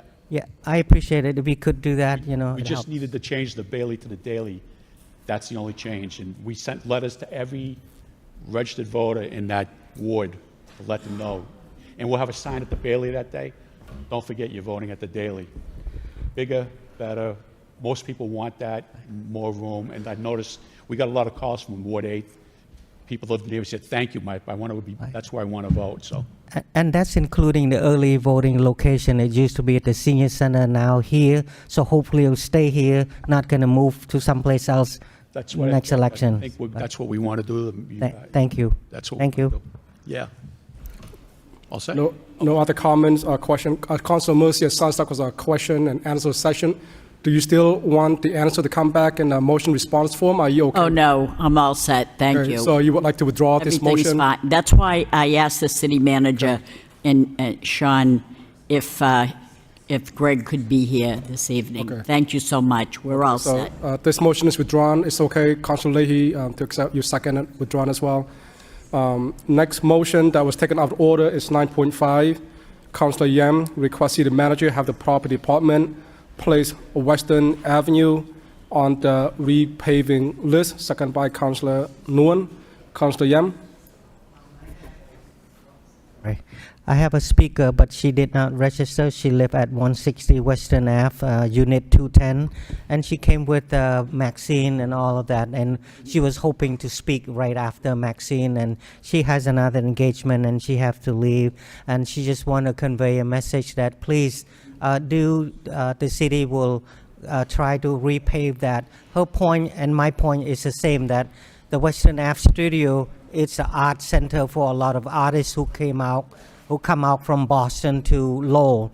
So this is the face of the city that I would like to have it, a nice presentation when people come from Boston to Western Ave Studio. They'll see how nice and clean the area is. So that's the image of the city that I would like to project. So if anything Mr. Manager can do to really repave that area, that will be greatly appreciated. And then Shoshana will also greatly appreciate it as well. Thank you. Any other comments or questions? Hearing none, all in favor say aye, opposed say no. The ayes have it, motion's carried. Councilor Leahy. While we're on the suspension, could we go to motion 9.2? And could I ask that a person who did not register allowed to speak on the motion? Okay, motion by Councilor Leahy to take item 9.2 out of order, and also to request a person in the chamber to speak on this line item. Second by Councilor Mercier. Motion 9.2 is Councilor Leahy request city manager have the property department come back with a plan to cut and clear Lowell's section of the Bay Circuit Trail. Plan should include cost estimate and timeline. Second by Councilor Mercier also. Would you please approach the podium and state your name, your address, and you have 3 minutes. What's that? Okay, yeah.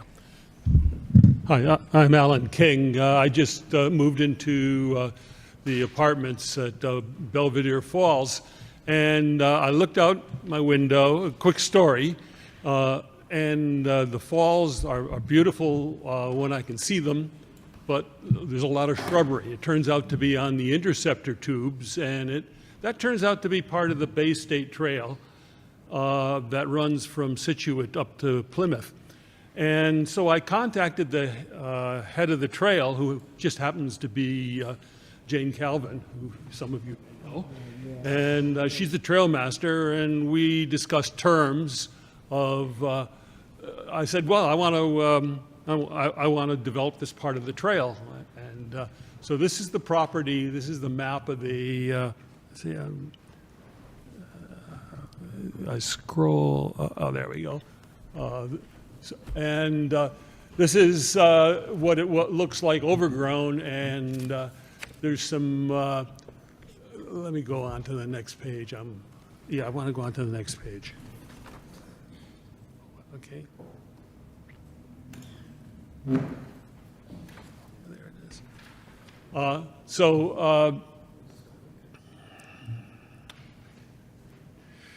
This is kind of a cutaway view where there's a retaining wall and a flat area where the interceptor tubes go. And what Jane and I worked out is I kind of worked on the two right-hand ones over the tubes themselves, and I didn't touch the sidewalls, the riverside at all.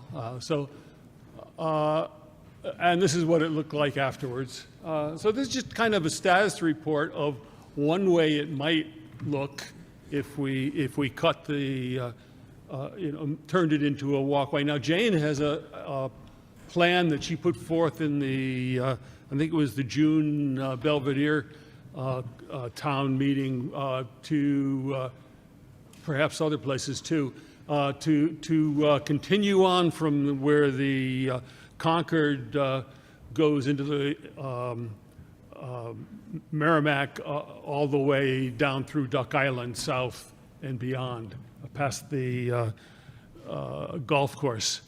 So this is just one little piece of it as it runs by 558 Belvedere. And, so this is one option. The real question, I think, is how wide a swatch do you want to cut? You want to cut a minimum 30 feet, or do you want to cut the whole top, which I've done in this area, looks good. So I just offer this as a style of the way we might do that. We might do the mowing. Thank you. Councilor Leahy. Thank you. Yeah, so this motion, I guess, I can't remember the last time it was cut, but it was cut at one point. I don't know what type of special machinery we have. Maybe Councilor Robinson knows about this, but we must have some specialty machinery that cuts the brush and small trees and just, cuts it down. It's overgrown, needs to be cut down, picked up, taken away. It's a large area, but they've told me that they've done it in the past, and it really may not have taken all that much time that we thought. So if you could speak to the proper department, come back with a plan. Where we've gotten so much, the snow has been coming in so late in many seasons, this would be a good project for December. If you can, I know you can assemble it by then, Mr. Manager. I won't hold your feet to it, but it would be a good winter project if we don't have snow, you know, get a handle on cutting it down, and it'd be easier without all the leaves. So I look forward to the answer, the response. Thank you. Councilor Kishio? Thank you, Mr. Mayor. I would caution at how close you get to that water, because you're starting to get in buffer zones where you shouldn't be cutting things without permits. And that's where there could be issues with the state and other environmental agencies that protect those areas. So when someone just goes down there and clear cuts, there are things that should be permitted before you start clear cutting, and talk about that in public. So I would ask the manager to look at DCR or someone like that to look into what the permitting process is as you start getting into wetlands and you get into the banks of the Merrimack, because you're very, very close to that, and it may be protected areas that you can't do this because of vegetation and stuff like that. Councilor Leahy? Just quickly, we did talk about that with Jane Calvin, so she's aware. She knows to watch out for whatever plantation and whatever animals and protective agency. So we will take that into consideration. That's a great point. Thank you. Councilor Robinson? Thank you. Again, this is another example where the flail mowers that we have, I don't know if they're still operational, but there's quite a bit of areas that are overgrown with this kind of stuff, and we do own flail mowers, pretty much over the guardrail brush cutters that self-enclosed cabins and operators use them. So I mean, we have the equipment in house, so it shouldn't be a problem. Thanks. No other comments or questions? All in favor say aye, opposed say no. The ayes have it. Motion is carried. We now go back to where we left off on the agenda. So we're going to start with the communication from the city manager. These are the motion responses. We'll start with alphabet A. It'll run all the way through G, so we'll start with A. This is a motion response in regards to the ICC Logistic Task Force. Councilor Nguyen. Thank you, Mr. Mayor. Thank you, Mr. Managers, for the report, and thanks for convening some of the stakeholders regarding the use of ICC for migrant, right? So I know that report is dated 24th, but I think it's probably written longer before that. There's rumor that they may not coming. Can you speak to that? And what plan do we have for ICC if that's happening? Mr. Manager. Thank you very much, Mr. Mayor. Three to the council. Council, first and foremost, we did meet with 9 of our partners, and if you look through it, we were thinking everything from financial concerns, transportation concerns, and of course, health care. And I want to say thank you very much to Ms. Golden, our Director of Health and Human Services, for putting that together. We've had multiple meetings in regards to that, and we will be on, I don't say on hold, but we'll be meeting either this Thursday or the following Thursday to follow up. The second piece is we have been meeting also, I've been meeting separately with UMass Lowell Middlesex Community College to discuss the future of what the ICC could bring. I think what has led us to this situation at this point in time is that the communication coming back and forth hasn't been the greatest. I think we could say that. I've had the opportunity to speak with the Lieutenant Governor every Monday and every Friday to find out where we are and in which situation. As of the last conversation that I'd had with the Lieutenant Governor, they are still in negotiations. One could say the negotiations are just tough. They're going back and forth in the sense of what UMass is looking for. I don't plan to to sit here and say I know exactly what UMass is looking for or what has been happening in this matter, but I do know, I believe before the end of this week or in the coming days, we'll know one way or the other. But this is a financial concern that is from the university standpoint. There's a financial concern from the state's standpoint, and at this point in time, those numbers, they don't appear to be jiving, if you would, or mixing. So from this perspective, I think everything that you're seeing is, or hearing about, are people in some aspects speculating. Were there offers that were made that were not acceptable? I would probably say yes, that would be true, and that could have been construed in a different manner. But in speaking with the Lieutenant Governor personally, myself, and as well as our incredible partner, Julie Chen, from the university, that they have not ended discussions, if I could say it that way. But there have been many restarts. So maybe what has been talked about has been something that came out of the, I would probably say, the governor's office as something that wasn't going in the right direction. But that's, I need to be clear. As far as I know, as of today, and that's as of 8:01 p.m., negotiations are still ongoing, but we should know within the next 48 to 72 hours in and around that time frame. But we stand at the ready, and to answer your question about the task force, to prepare for logistics. We have 9 community members. We have others that we will be asking to join us and to assist and help if need be. So stay tuned, and we'll stay in touch with the council to let you know when I find out. You'll be the first to know. Thank you for the update, up-to-date report, Mr. Managers. I think choose that the university may look at financial standpoint for them, but we too we welcome migrant, but we also need resource from the state as well. So not just the university. Please continue that dialogue, and hoping that whatever happening, that we are ready and prepared to do so. Thank you. Councillor Kishia. Through you, Mr. Mayor, to the manager.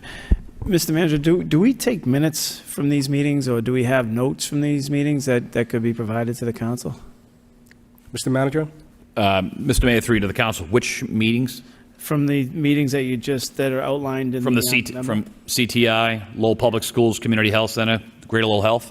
We had 2 meetings making sure that we felt as though we were prepared. And from the healthcare side, there's not minutes for those meetings, if that's not something I can release. But if you had a question, Ms. Golden is here. I was present at that meeting as well. But when you're talking about the healthcare aspects of police department, Lowell Regional Transit Authority, and quite frankly, Jeanne D'Arc Credit Union, people are, what is that all about? There's financial concerns that we may have with people coming in as well. If they were to receive any type of benefit, they would need to connect with a local financial institution. So that's pretty much what the 45 minutes was about. Who needs to be at the table, who should be at the table, and how to start this in the event this does happen. Okay, thank you. Councillor Robinson. Thank you. I hear the negotiations, they're aware of the state's financial concerns, the university's financial concerns.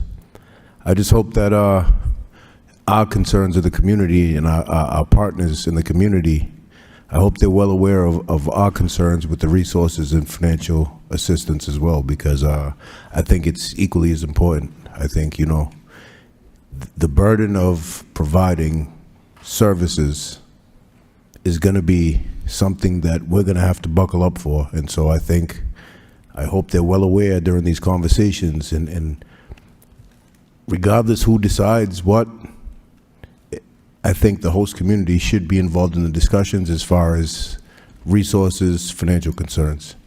Thank you. Mr. Manager. Thank you very much, Mr. Mayor, through to the council. The local financial concerns have been expressed, but I haven't received the answers that I've been hoping to receive as well at this point in time.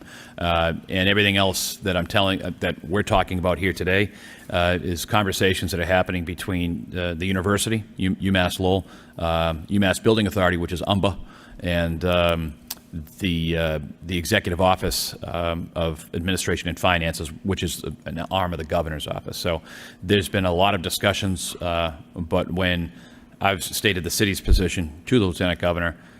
We haven't received that feedback yet as well. There's a number of people, the House, the Senate, they're moving on. The $250 million, I think, was the bond authorization. And compared to the amount of money they're spending on a monthly basis, we need a second, we're probably going to need a second bond authorization for that as well, or I should say an appropriation. Sorry, Councilor. Our discussions about what would happen here in the city hasn't. I haven't received a positive feel for what we need. Which, once again, that's the reason for having some of the individuals that we had at this meeting. If transit is an issue, well, who's going to pay for the transit? I have to say, Mr. Bradley over at the LRTA was very excited, stepping up. But how will this be paid for? When it comes to any type of policing situations, there's a concern. How will this be paid for? This UMass, UML police, LPD police, et cetera. I will say for my health department, community health centers, and once again, I have to give the shout out to Lisa, Ms. Golden on this. It's been, we have the health department issues figured out rather easily. It's everything else that's a financial concern to this administration as well as I know to this council. Thank you, and you hit something right on the head. I recently read a report with our LPD being down 40 positions.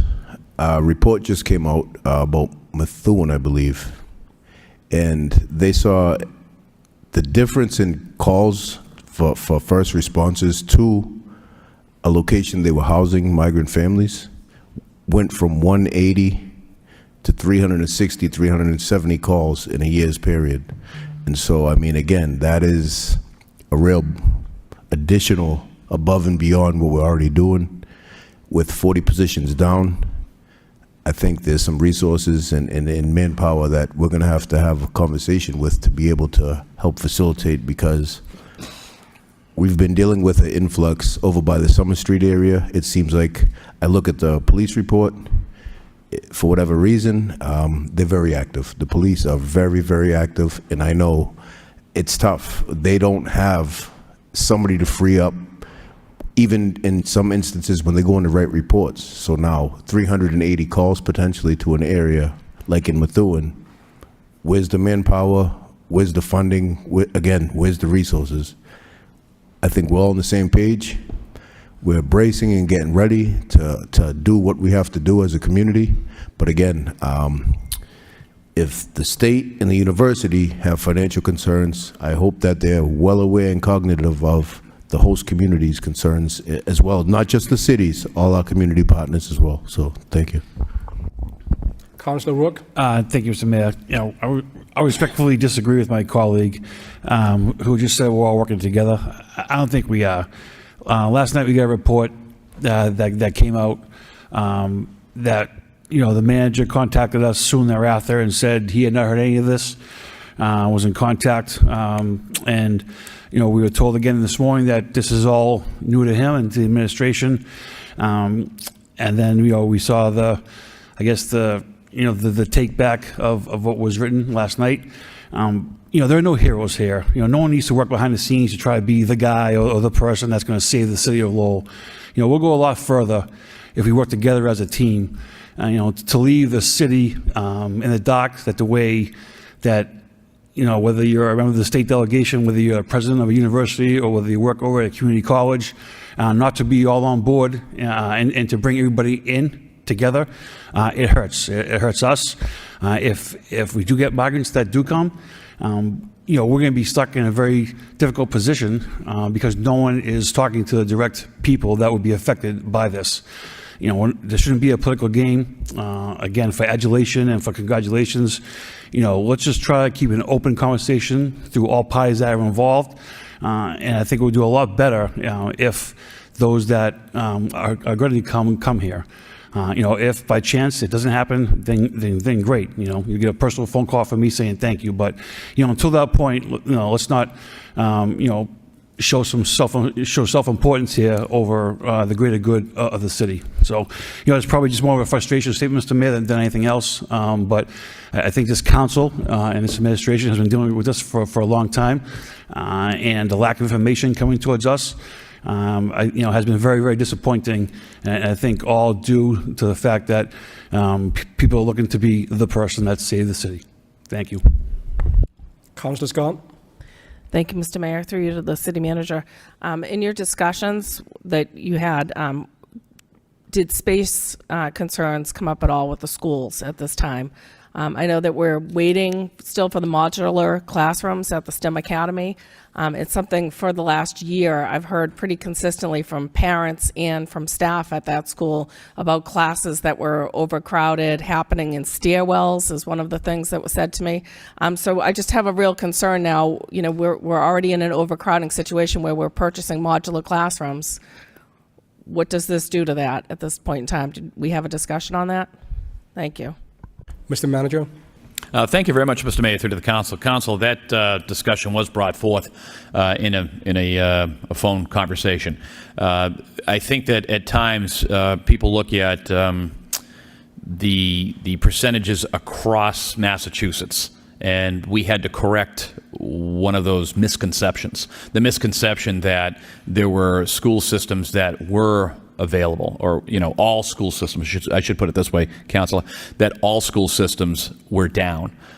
We corrected that. I spoke to Superintendent Skinner, who has been a great partner in all of this, and talking about how many people, and we're really in and around that 50 to 75 number. If we had 50 folks come in tomorrow of anywhere, it doesn't matter. They could probably handle that, but anything more than that's going to cause a problem. So I had that conversation with the administration, with the Healy Driscoll administration, discussing the fact that our school system, the City of Lowell school system, was actually in the process of growing, where it may be statewide that numbers may be down, and that could possibly be the issue, but there was definitely a misconception that there was always room here on the school system. That it was brought forward, that was greeted with a little bit of surprise. So I think all of this is coming into a play where things are slowing down a little bit because of the consistent thought that there was plenty of room. Found out that there wasn't plenty of room. Found out that there's a whole host of things that I think were assumed that may have been incorrect. So in our discussions, we've been doing that, and it's my hope that that is one of those pieces. Superintendent Skinner has been a great partner in talking about this stuff and really looking into the numbers to see where we could increase classroom sizes. So that's a very good point. Well brought up, and the administration, the state administration, now knows that or has known that. Correct. I would just say, since I was on the school committee, I have still followed kind of the population trends in the city, and our Lowell Public Schools numbers consistently have risen. I mean, I think they were in the 13,000s when I was on. I think it's in the 15,000s now. We also are a receiving district for refugee resettlement. So we have a consistent increase in student population that's happened. We have students that come down from New Hampshire for housing. I mean, so we have, our population has grown. I think that's important that you brought it up. Thank you. Any other questions or comments on this motion response? We now go to the next motion response, alphabet B. This is the update to repair potholes. Any comments or questions, Councilor Nguyen? Thank you, Mr. Mayor. Thank you. I have no comment. Thank you for the report. Councilor Robinson? Thank you. Yeah, I know it's tricky. I know that DPW has been getting pulled in a million different directions, especially, Summer Street, South Common alone has tied up a lot of manpower. Again, I'm going to advocate, I think it's the perfect opportunity to take a look. I'm hearing we're 6 positions down in the street department right now. It's a perfect time to take a look about under one roof and utilizing the workforce that have the laborer titles on the back end of the title. So I'll keep saying that. Thank you. Mr. Manager? Thank you very much, Mr. Mayor, through to the council. Council, there is some interviews this week, actually, for 3 of those MEO positions. That's good news for us. We'll find out how that flushes out over the next week to 10 days. So that is good news for us from that perspective on the MEOs. Thank you. And on a side note, since we're talking about the street department and DPW, how are we looking with the plow contracts? Because if we're short-staffed down in the streets, that's I know winter operations, that's their primary focus down there. So, Councillor Leahy, did you have your hands up? Thank you. Yes, before the manager, but just kidding. What I was going to say too is, and I know everybody's working extremely hard and we're down people. A few years back, I think it was, well, maybe it was Verizon or whoever was helping out the city with the manhole covers.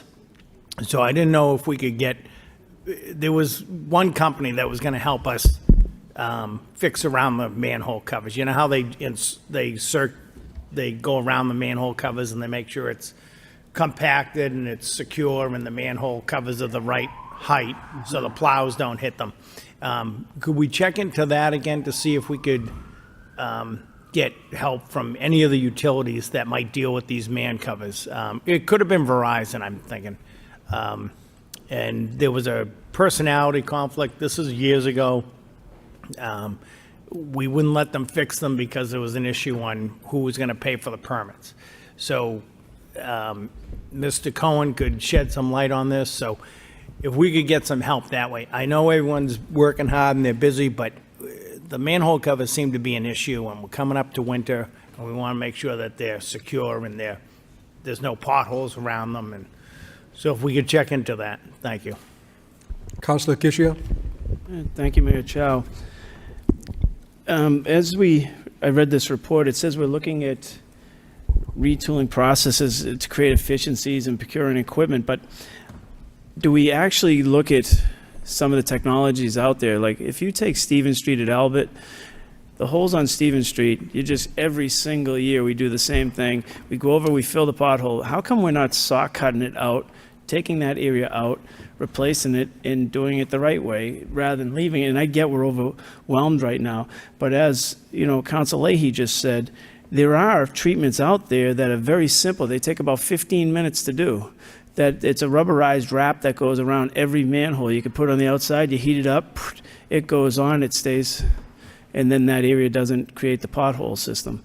And it's an easy thing to do. So I just look at these things as, okay, we're down people, so we have to just look for more efficiencies. And the efficiencies are, if we're going to the same places over and over again, we should be sharing that with engineering and saying, okay, can you come up with a solution to this? Whether it's hire a contractor to come out and say, okay, we need to saw cut this much of the road to make sure that we can make that movable. But you look at like Stevens Street, we're at the same pothole for the last 6 years. And now it's got 6 potholes around it. And rather than saw cutting the thing out and doing the correct repair, we just keep putting asphalt in it. And that same guy calls me at least 3 times all winter to have that area repatched because it just pops. And I do think that everybody's having the same issues with employees right now, especially DPWs, because of the CDL issue. And back in the early 90s, we cut out all the laborers, and now we have no training process to bring in. But I was told that the Career Center was actually looking at training people with CDLs. Is that still a possibility? Mr. Manager. Thank you very much. There's a whole bunch to unpack there. First and foremost, in regards to the snow removal, we already have contracts coming back in. So those contracts are out there on the street, and we have contracts that are coming back in. So we'll always be struggling. We'll always be hustling to get more contractors. But as far as the City of Lowell's perspective is, with our snow contractors, I still do believe, which we should check again, but we do pay more We have the same insurance that every other community has. So it's really just getting people out of their comfort zone. There was a time when there were a lot of folks that were working here in the city, but due to insurance and whatnot, they decided to move to other municipalities, and it's like anything else. Are they going to move for $2 or $3 more an hour? Maybe, maybe so. I thought we did a very good job last year. I thought DPW did a great job with our snow. So that is always a work in progress as we're moving along, given the fact that it's the end of October, but those pieces have been out and have hit the street.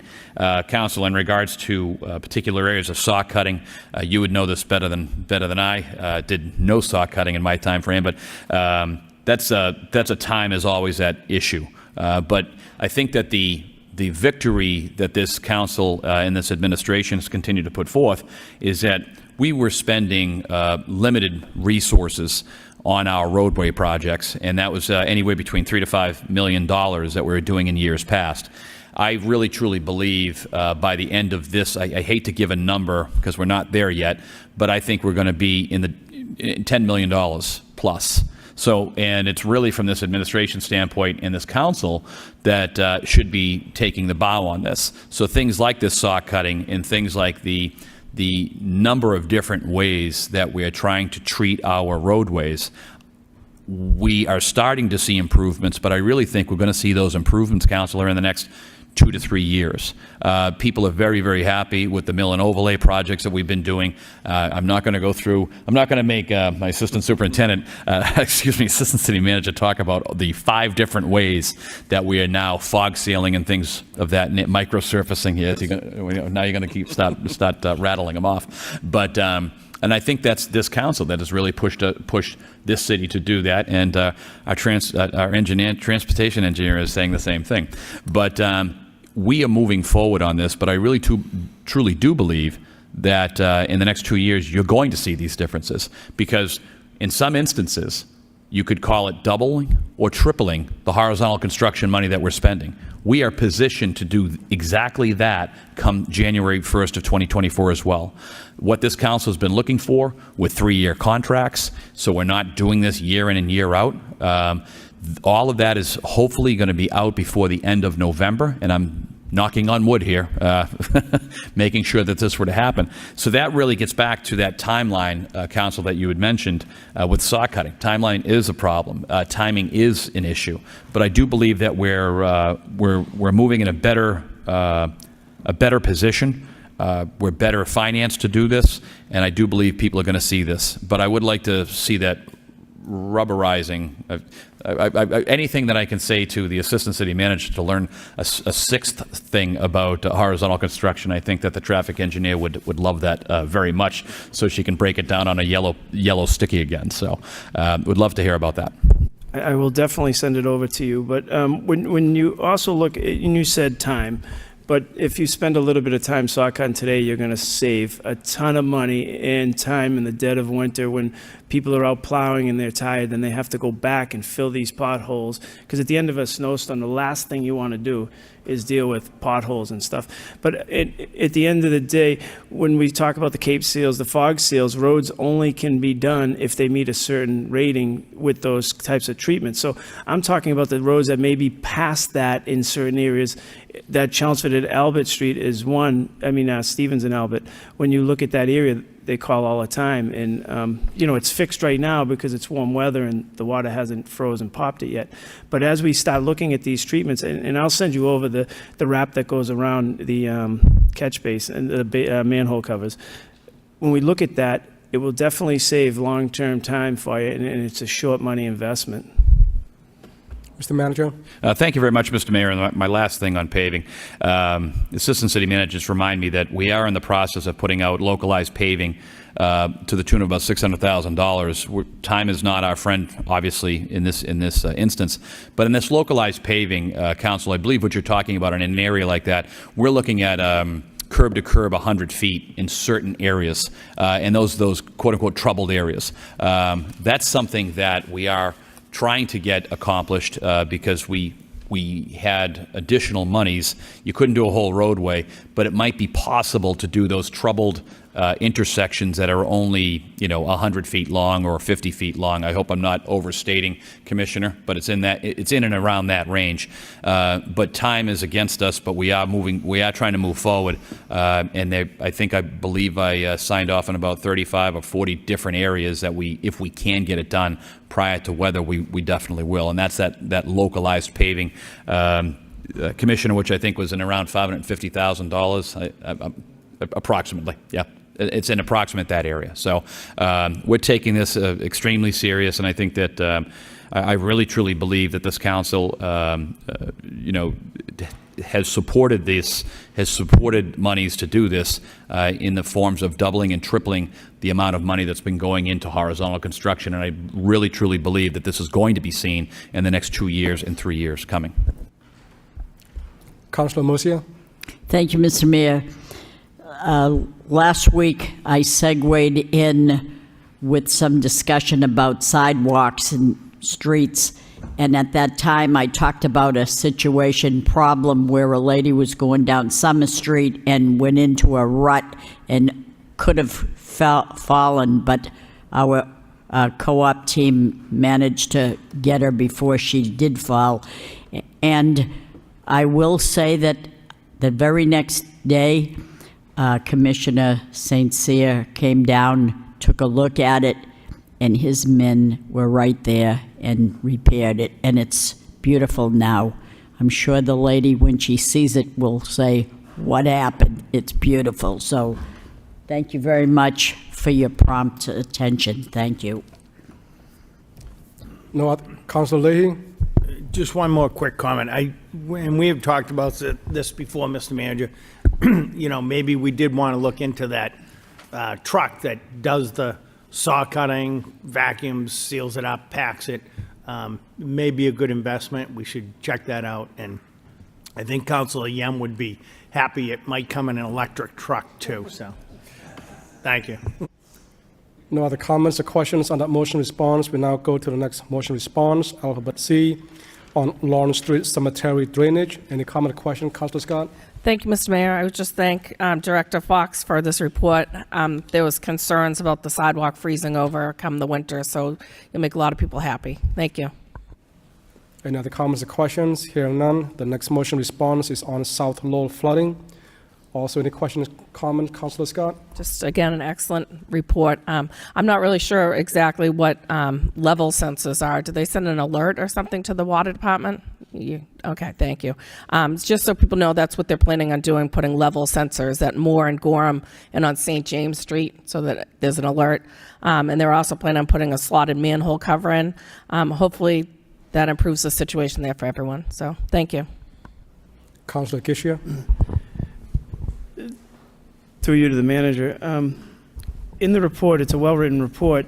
It states as part of the long-term solution, the utility is in the process of developing a sewer separation program which will focus on the areas with known issues, including Moore Street, Gorham Street.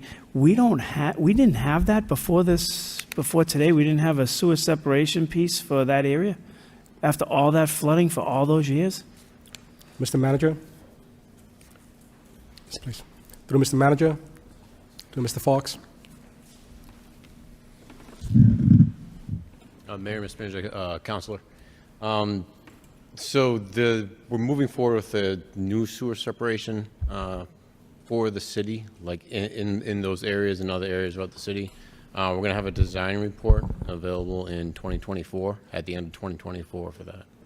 So how many designs have we had for this area where we didn't even implement anything, that we just paid people to do things, but we never implemented? Do you have knowledge of that prior to you? Yeah, unfortunately, I don't know that history of. Do you have any separation from an engineering firm prior to what you're going to do now?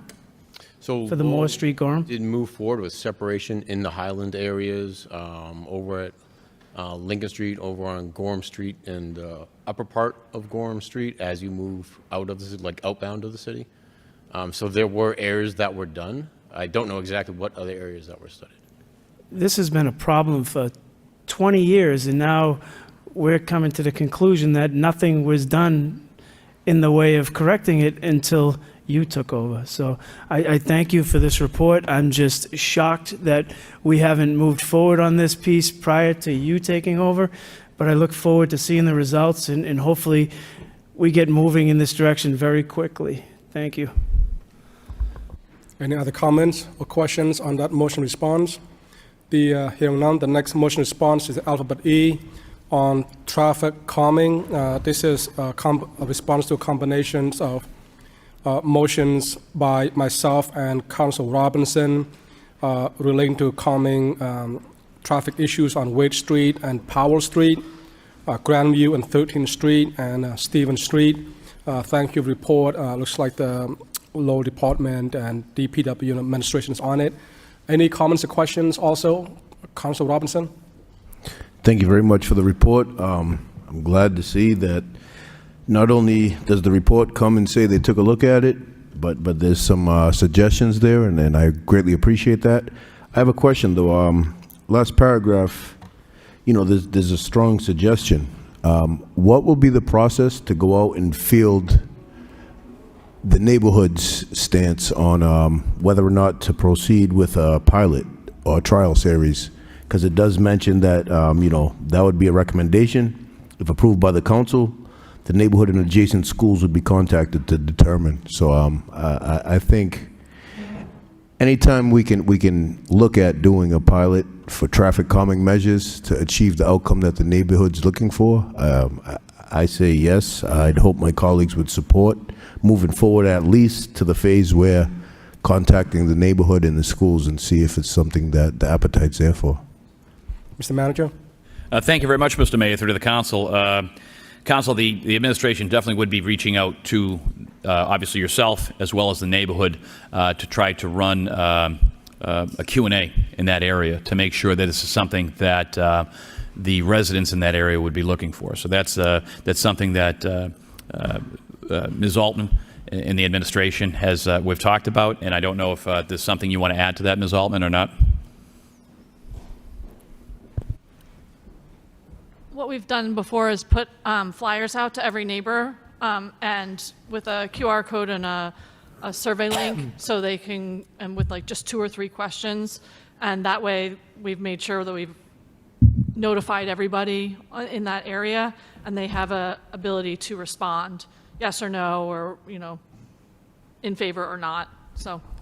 Excellent, thank you. And I would just encourage also, I think St. Mike's might be another good hub over in the neighborhood that a lot of the parishioners actually live in this immediate area too. So I think it'd be good to kind of send a stack of flyers or 2 over to them as well. But thank you very much. Now, do we need to take a vote to move forward on the suggestion, or it's just, okay, thank you. Councilor Leahy? Thank you. You know how I feel about speed humps. The cars are just, today, they go so fast, the technology, there's so many cars on the streets. I was just down Rhode Island this weekend. Speed humps are down there. We've got to start utilizing this. I like the traffic calming measures you tried on Fairmont Street, the bump outs, but in reality, I think that all it does is make the cars swerve, and they're not slowing down. They're just swerving faster into the middle of the road. So speed humps are, they're everywhere today. And they've been in, as I've said, in Tewksbury over by the fields for years. They're 18 feet wide. You can go anywhere from 20 feet down to, what Lawrence did. Lawrence put speed bumps in to slow everybody down. And they just said safety's a priority.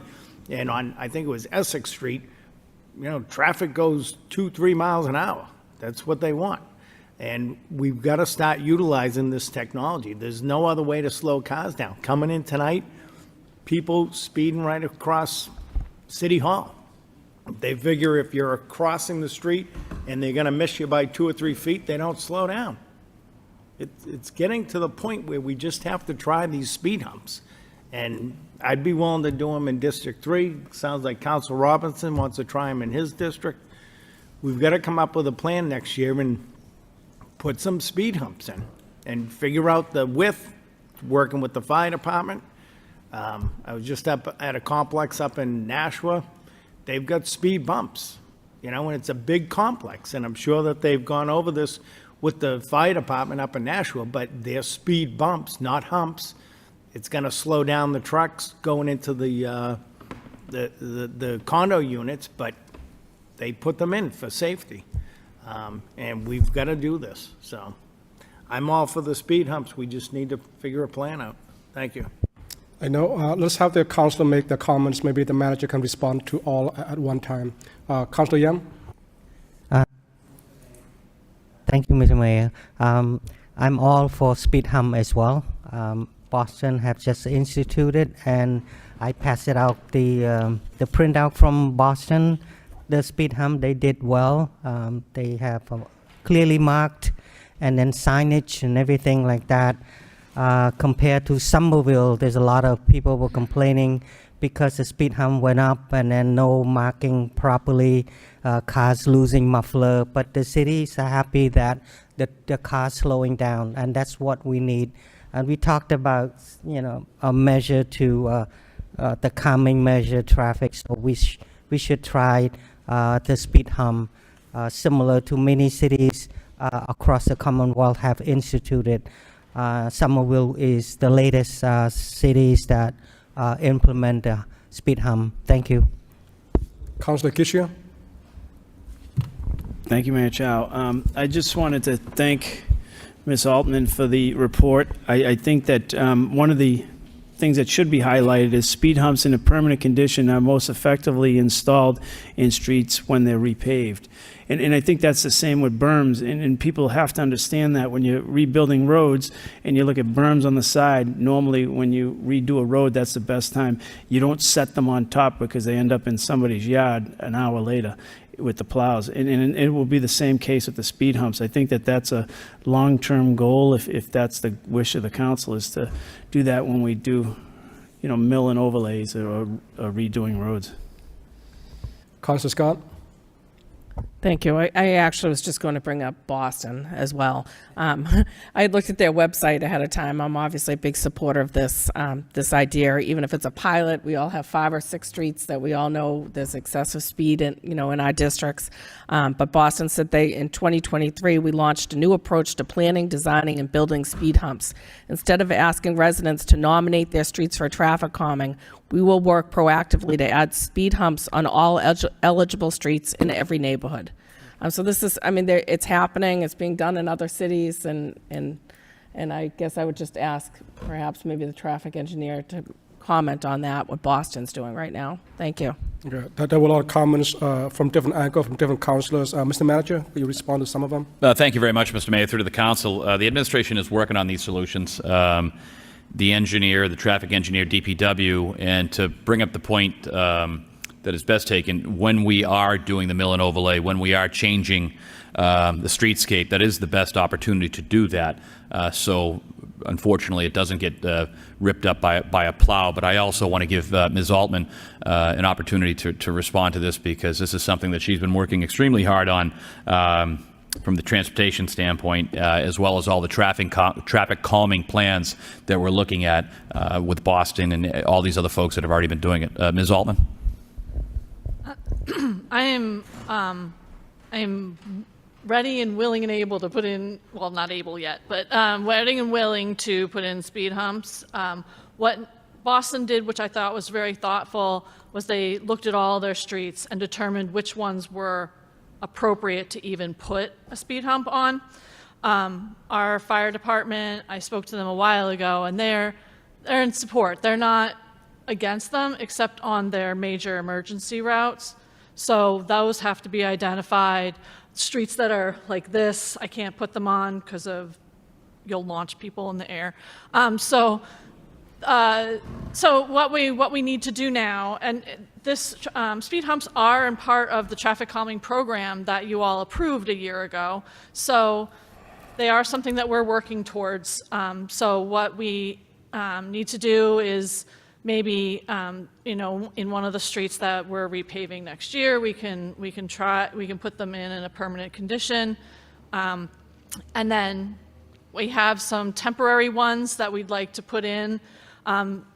maybe in a longer condition than what I was going to try and do last summer that I was maybe a little ambitious on. So yes, I'm working toward it, and I think the first step is a thoughtful look at what streets are even eligible to accommodate them. And then once that's out there into all your districts, then you can move forward we can move forward that way. Councilor Scott. Just a follow-up question. One other question that was brought up by a few residents was whether or not they would damage their vehicles. And I don't know if you could give us any information on that. The actual speed humps themselves are about 3 inches thick or high, but they're 14 feet long, like wide along the street. So they're very subtle if you go 20 miles an hour or less. If you go 40 on them, you're going to hit your muffler. So if you go the appropriate speed limit and they're put in the proper location, they're designed the proper way, they will not hurt a car, they won't hurt a fire truck, they won't hurt anything. But you do have to slow down. So, thank you very much. Councilor Janess. Thank you, Mr. Mayor. I appreciate this information, and I'd put District 4 on the list of places that would love to see some speed humps. But just a little bit, slight tack change on this is just that we just redid Jackson Street. During that redo, I was a little surprised to see that the intersection of Jackson and Marston Street wasn't converted into a raised intersection. That had been posited and was I thought that was in the works for when the street was redone, and then the street got redone and that didn't happen. So I'm just a little curious as to if that's still in the works, if we're still looking at things like that. Would hate to have lost the opportunity if we did. Through Mr. Manager to Ms. Altman. that's still in the works to redesign. It just got delayed. Okay, fair enough. Thank you. Councilor Robinson. Thank you. Again, I just had a quick question. With these speed bumps, do we have a ballpark price on these too? Because I know in the past we've had discussions where, trying to pilot temporary installation, it's not as costly and we can get data back off it. But do we have any kind of ballpark on pricing of what each one of these units might cost? Ms. Altman. In the permanent condition or a temporary one? Permanent. The permanent one is merely an add-on to the pavement price. So it's just a little bit more square yardage. So it's actually probably the same as a temporary one. I think the six that we have temporary were, I think it was like $20,000 that we used a grant for the state to get. But I don't know the square yardage off of pavement right now, but it's a low price and it's just additional pavement and then some striping and some signage. So incrementally over a longer couple of blocks, it's not like, $100 bajillion more to put them in. Thank you very much. And you think it'd be possible? No rush, obviously, but could we try to get a price list together just so the council, when we start discussing this, I mean, it is a long process. Once we get a list of identifiable streets that could potentially be utilized for this kind of program, at least if we have a price list, so we have a ballpark idea of, okay, this is what we might be looking at potentially for cost if we do implement. Greatly appreciate it. Thank you. Thank you, Mr. Mayor, through to the council. Council, we've been doing this in regards to the meetings that the administration's been having with the engineer, the traffic engineer, DPW, to find out which roadways we're going to recapture. And in that situation, since we've been coming out with this, and our traffic engineer has been very aggressive on doing this, I think the finances, I would never say finances are negligible, wouldn't say that, but given that especially with my CFO sitting here probably, but I think it's something that in our new roadways next year that we'll be working on, that's something that we will be entertaining. And I think the finances, we can figure that out. It would just depend on how wide that particular road is, how many we're going to put on that roadway. But I think it's something that's very worth exploring, and we can get back the number on a particular roadway, if you would. Thank you. And I mean, I'm just saying even ballpark. So that way, if the traffic engineer and yourself, you come up and say, okay, we're looking at, say, that intersection on Jackson. We're going to implement, raise this, maybe a bump out, just so we have a ballpark of pricing. So then we know what we're up against. So, I mean, I think it helps us when we're discussing with neighbors, like, look at, this intersection that you want to slow the flow of traffic in there. It can be costly based on if we implement, because, I mean, from what I've read and from what I've seen from our traffic engineer and everything, it's not usually necessarily one measure that really achieves the outcome they're looking. It's kind of like signage and a bump out, or sometimes it's a bump, speed bump. And so it's a combination of things. And so it kind of would give us a better idea if it was broken down, all of the pieces that went into slowing the traffic in that area. Mr. Manager. Thank you, Mr. Mayor, through to the council. Council, there might be a good opportunity, Ms. Altman, to look at this from a percentage standpoint as well. We're experiencing ups and downs of concrete. We just experienced that at the Lowell Memorial Auditorium. That we've finally gone after with all the concrete in the exterior, which looks lovely, by the way, if you get an opportunity to drive by it. But between the ups and downs, Councilor, of the oils and so maybe with, Ms. Altman, if we could look at the percentages and a dollar figure, that dollar figure would be, I guess, something that would move compared to what the product is from a day-to-day basis. That might be a good percentage factor, but my guess is it's going to be a small percentage, but it's something that we are looking at.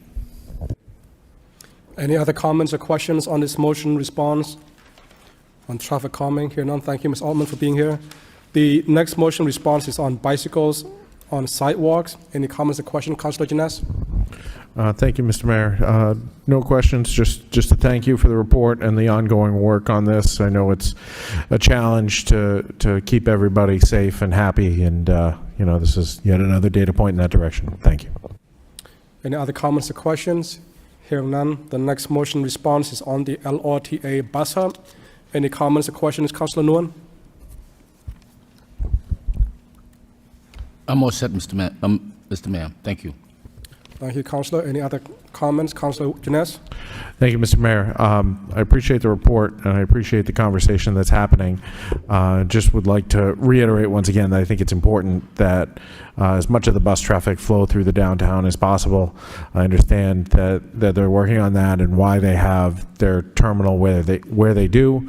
But the more we concentrate our transportation in getting to the train, the more that's what it's used for, versus adding to the city and allowing businesses and other districts around the city to grow.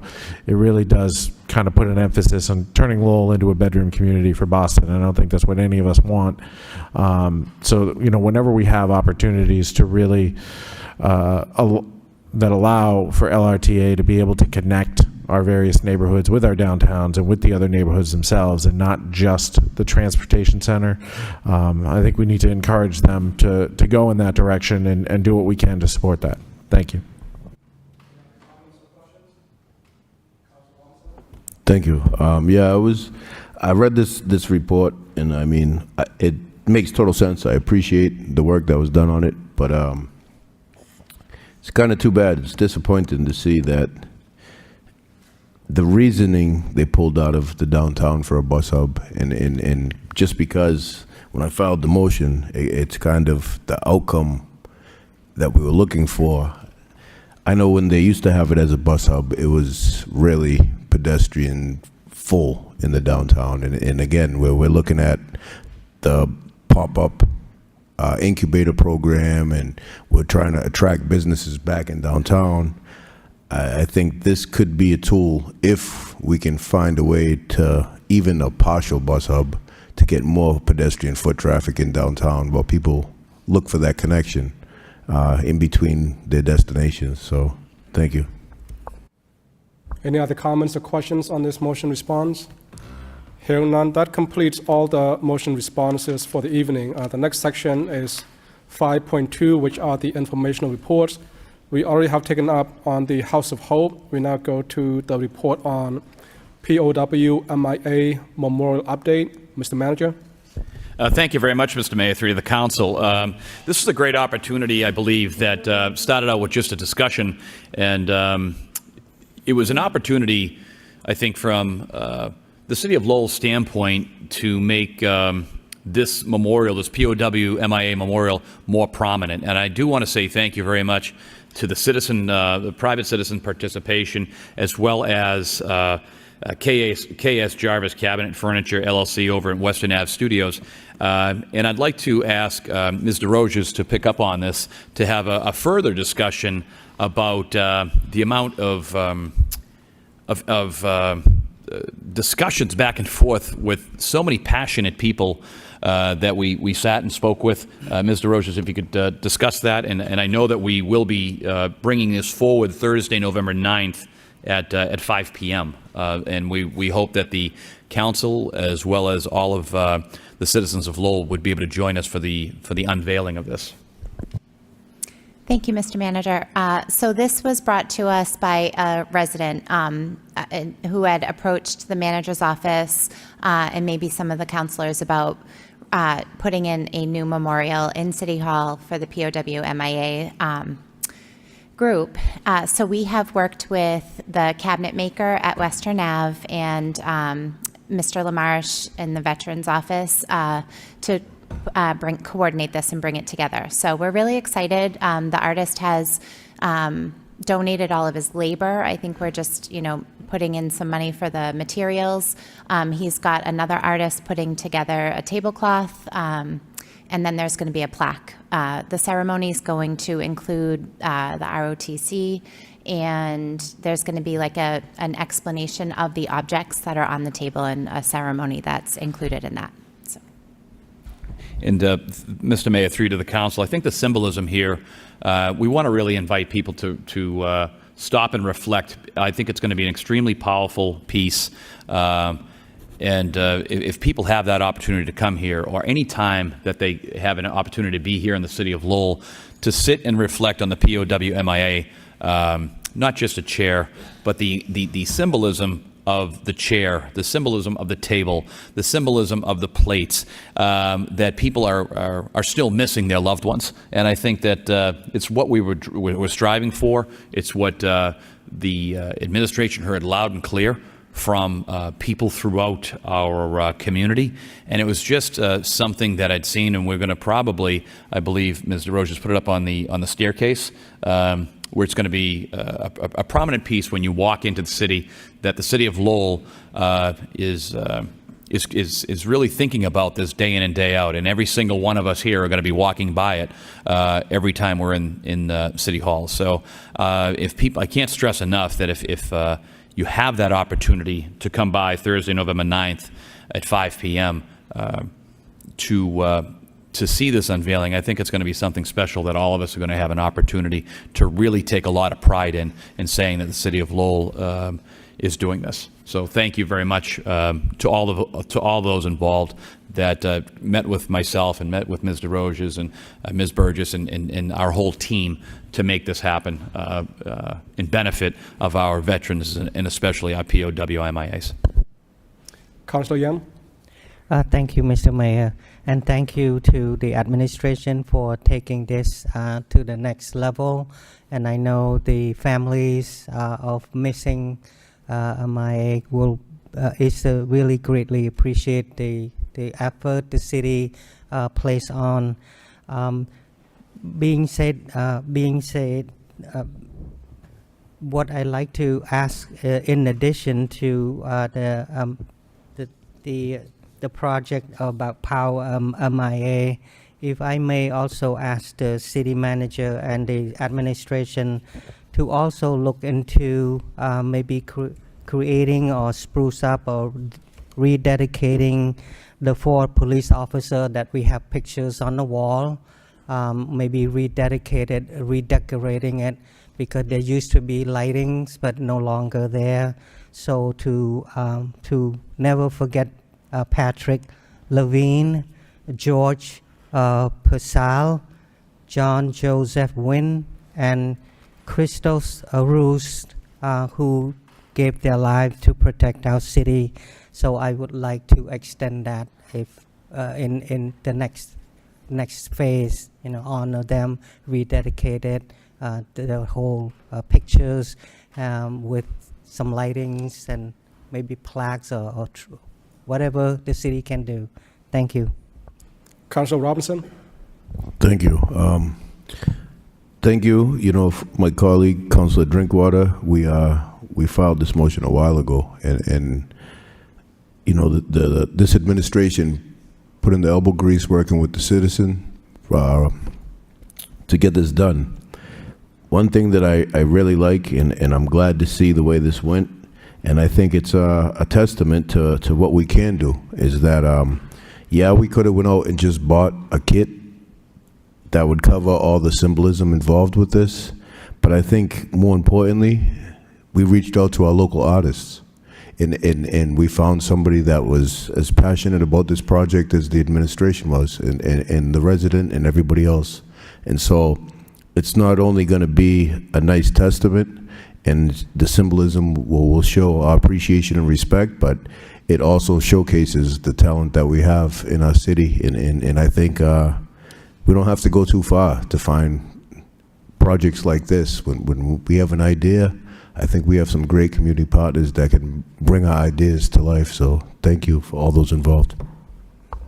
Mr. Manager? Thank you very much, Mr. Mayor, through to the council. Council, thank you very much for bringing that up. The 4 police officers that you were discussing earlier, we did try to fix those lights, and it's in a nice prominent spot. And I know everybody knows right where this is, but the Commissioner St. Cyr had taken it from DPW standpoint, and I'm hoping it's going to be within the next 3 to 4 weeks that we're going to have a new lighting over in that area. We tried our best to fix it. It just seemed to be older pieces. So it was a great catch, and that's something that it's in a prominent spot, and those lights deserve to be on for our offices. So thank you for noticing that, and it is our hope that we'll do something prior to a meeting, just to let the families know that we're still thinking of their loved ones as well. And we were looking for another spot, but I don't think we could find another prominence, a spot such prominence without. And I think once we fix those lights, I think it'll be bringing more attention to that area. So thank you for bringing that up. Maybe we can take Mayor Rita Mercier pictures out and put the officer there. Is that okay? Just. No other comments or questions on that report. We now go to the next and final information report on pop-up retail with the pop-up retail. Mr. Manager? Thank you very much, Mr. Mayor, through you to the council.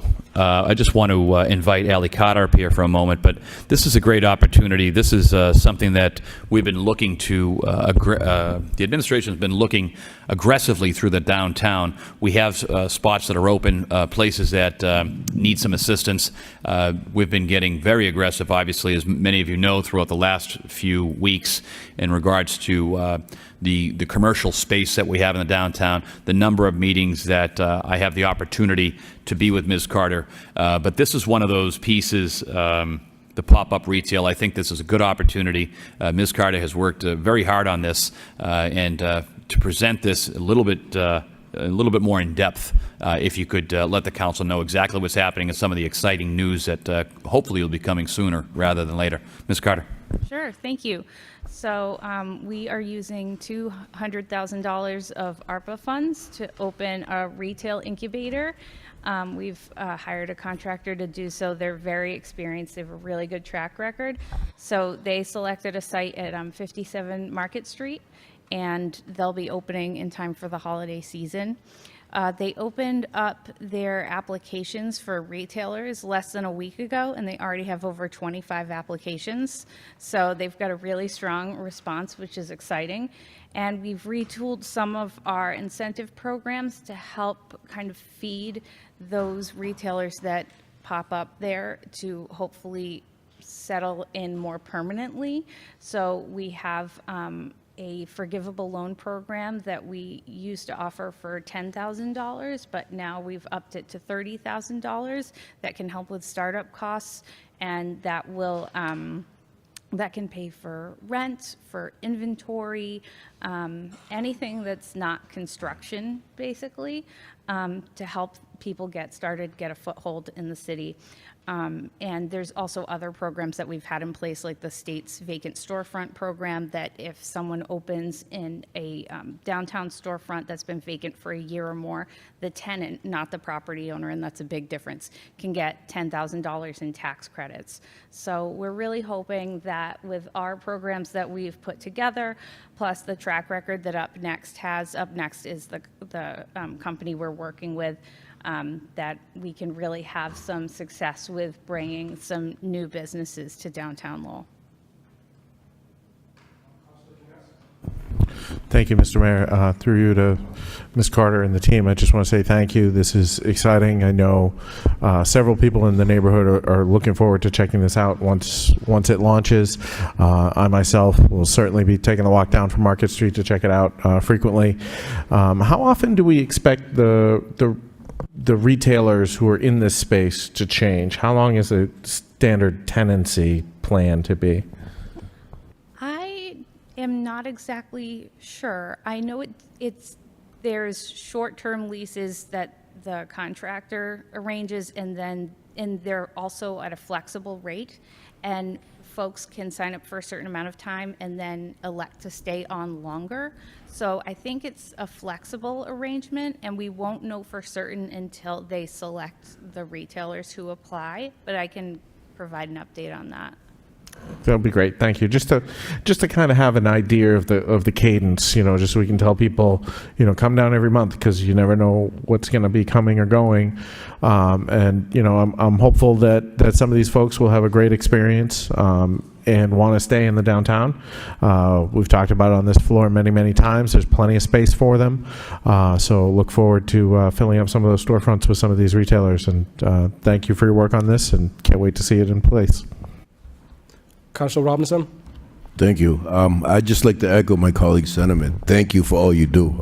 I personally have had a handful of people that are starting businesses in the city or looking to start businesses in the city, and I've directed them to Ms. Carter, and they've called me back with rave reviews, just so appreciative. I think this is exactly what the city needs, downtown needs, an infusion, but a different type of infusion, and kind of like we've discussed a million times, we're creating opportunity for people to really bring their ideas out to the public. So thank you very much. And do you know ballpark how many spots will be available in this area? There'll be one pop-up store, and depending on, again, it all depends on who applies, how much square footage the individual retailers need. They might do it in thirds, they might do it half and half, they might have times where it's just one retailer, and it will change over the course of the 2-year contract. So it should be a pretty interesting experience. That's excellent. I'm looking forward to it. Thank you. Any other comments by the councilors? Here not. Mr. Manager, do you want to add something to it? Thank you very much, councilors. And this is part of this comprehensive strategy that we're putting forth to the council, and it's in regards to the commercial vacancy plan that we will be hearing again. And this is one of the pieces that we want to encourage the individuals who own buildings in the downtown to ensure that these 25, and I know Ms. Carter's phone's been ringing off the hook, but with just the 25 as of recent, and that's really through Facebook ads and things of that nature, with the startup costs that we're gonna give. So I think this is something that when we talk about the commercial vacancy plan that, once again, Ms. Carter is a part of, this is our overall comprehensive strategy to try to change the look of the downtown and see what's happening. So it's my hope that in the coming weeks, we'll have a further informational as to how this comprehensive strategy is going to unfold. A lot of these properties down there, of course, they could be different sizes, but they're really 1,500 to 4,000 square feet. Some could be larger. We're meeting with some other folks right now, mainly over the Hildreth building and places. So there are things that we can still continue to build out, but I just don't want it to be lost that this comprehensive strategy is something that is going to be vitally important for us to move into what I would say is a spring of 2024, as we're right around the corner from that. So once again, thank you to Assistant City Manager Baez Rose and her team, especially Ms. Carter, in this comprehensive strategy. I hope to have something once again before you in the coming weeks. Any other comments or questions? Hearing none, that completes the motion responses and the informational report. Need a motion to accept all and place on file by Councillor Scott, second by Councillor Yam. All in favor say aye, opposed say no. The ayes have it. Motion is carried. We already have taken up 5.3, which 5.3. So we're now going to go to 5.4, which was also discussed during the public hearing. This is the Communication Planning Board recommendation regarding MBTA communities zoning amendments. I need a motion to accept and place on file by Councillor Nguyen, second by Councillor Gishia. All in favor say aye, opposed say no. The ayes have it. Motion is carried. The next one is 5.5, Communication City Manager requests out-of-state travel, waste water. No comments or questions. Motion by Councillor Nguyen, second by Councillor Leahy. Mr. Clerk, roll call, please. Councillor Leahy, you have a comment on that one before we roll call? Just a quick question. Okay. Through you, the manager, on the request, not a big deal, but there's nothing for lunch, so these guys like not going to eat while they're there, or is it included in the conference? Or are they staying over or just going up for the day? Okay, all right. Because we had asked to update the percentage. We did? Okay, all right. Thank you, Mr. CFO. Mr. Clerk, roll call. Council Yam. Yes. Mayor Chow. Yes. Council Drinkwater. Yes. Council Getchia. Yes. Council Janess. Yes. Council Leahy. Yes. Council Mercia. Yes. Council Noon. Yes. Council Robinson. Yes. Council Rourke. Yes. Council Scott. Yes. 11 yeas. Need a motion to bundle 6.1 and 6.2. We can have discussed separately, if you wish, after we bundle them by Councillor Nguyen, second by Councillor Robinson. 6.1 is a vote, accept gift of life vac rescue devices from Christine Florence. 6.2 is a vote, declare 10 Veterans Way surplus and available for sale.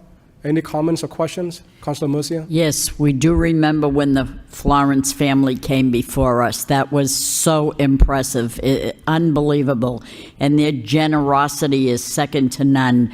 Is there a way we sent them a thank you card from the city? Thank you so much.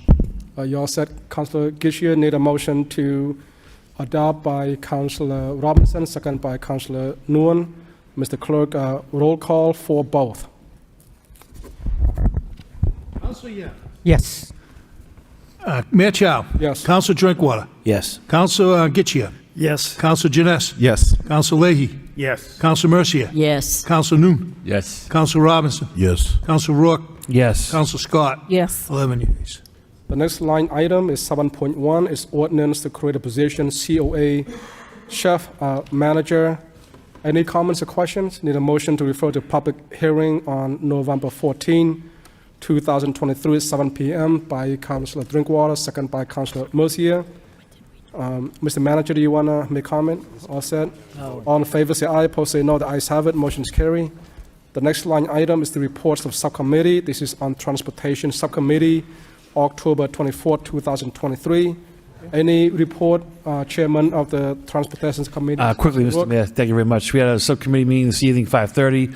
I was joined by my colleagues, Councilors Janess and Councilor Noon. Also in attendance, Councilor Mercier and Councilor Getchia, Traffic Engineer Liz Altman, our Assistant City Manager, DPD Director Giovanni Baez Rose, and our Assistant City Manager Sean Machado. This discussion tonight revolved around Andover Street and some traffic issues, speed things, safety, all encompassing, to make Andover Street a complete street, so to say. This has been something that motions have been filed over probably, decade and a half, and with a firm that was hired outside to come in to take a look. Stantec was the name. They gave a pretty interesting and excellent, in my opinion, presentation of what could be done there, basically to make Andover Street into a complete street.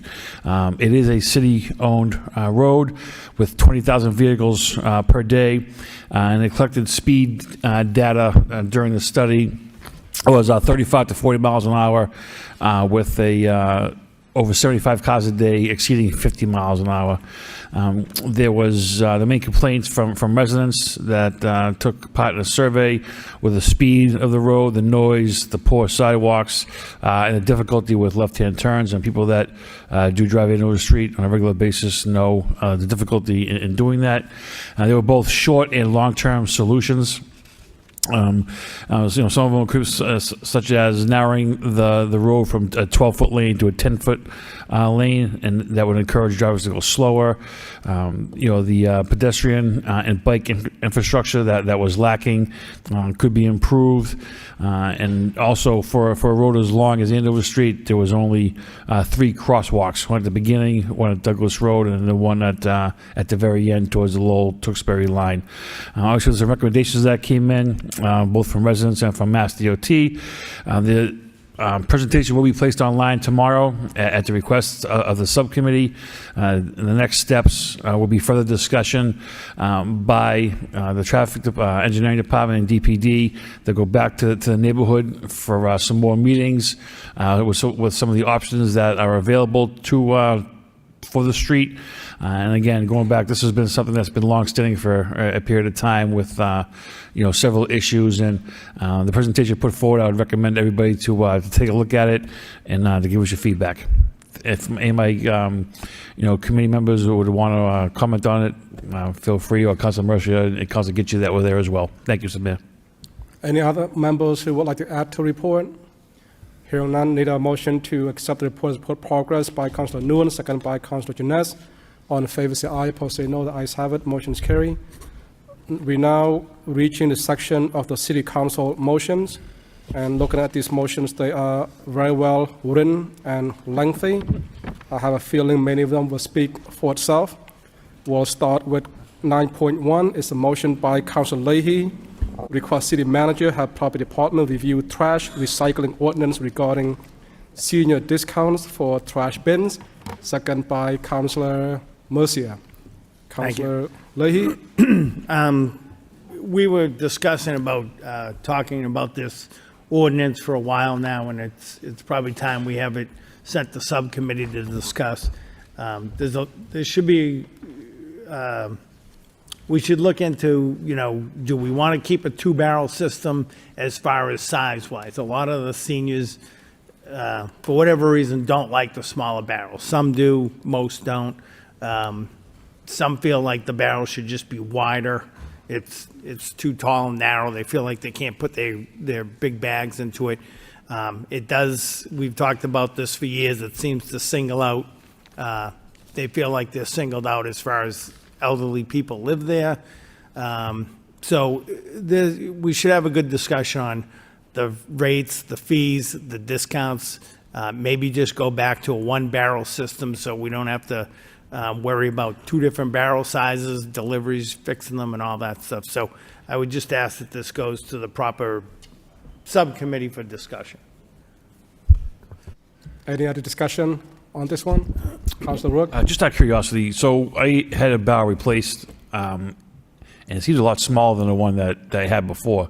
Is that something that Waste Management has adjusted to? Because I had the barrel for years, and it was a crack down the middle, so they came and replaced it. And just out of curiosity, is the size of the barrels different? The trash was not recycling? Mr. Manager? Thank you very much, Mr. Mayor, through the council. Councilor, let's say inadvertently gave you the wrong barrel, but that hasn't, that's, just curious. That shouldn't have happened, but if you want to send a picture of it, we'll make sure that you have the right barrel. I put it next to my neighbor's barrel, and it was so small. Just you very well could have Different town or received something? a senior barrel. So that's a very good point. A lot of trash in the Rourke household, Mr. Manager. Thank you. Any other comments? Councilor Mercia? Thank you, Mr. Mayor. To the maker of the motion, maybe it's me, but I don't understand how we could revert having trash and recycling in one barrel. What do you, No. what are you saying? No, just instead of having the larger barrel and the smaller barrel, just keep the Oh, one larger size. barrel and then give a discount to seniors Oh, that's in the what you city. mean. Okay, thank you. Because I think the new barrels they're like McDonald's burgers. They're coming a little bit smaller and a little bit less meat in them. And the plastic seems a little bit thinner.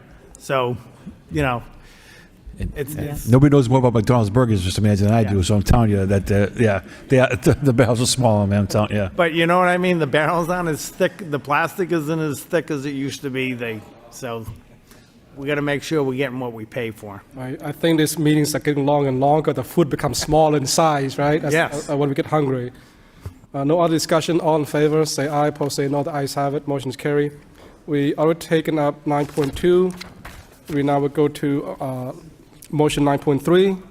A motion by Councilor Gishia, request city manager have the engineering department update the city website with the current road surface rating, OSR, for all accepted streets. Second by Councilor Scott. Councilor Gishia. Thank you, Mayor Chow. The last report that was on the engineering site, it was 2009, but somehow it's been removed. And I think that having the road surface rating on the website will cut back on motions for roads to be paved and will allow residents to see where their road is on the rating system and on the list and what treatments could actually be done. We come all through. Tonight, we saw 2 motions on different roads to say they need to be paved, but nobody in here knows exactly where they sit on the list.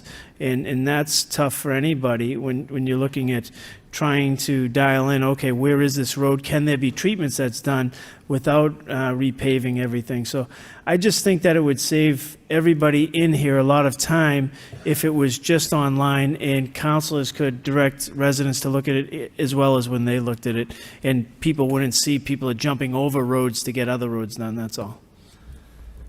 Any other comments or questions?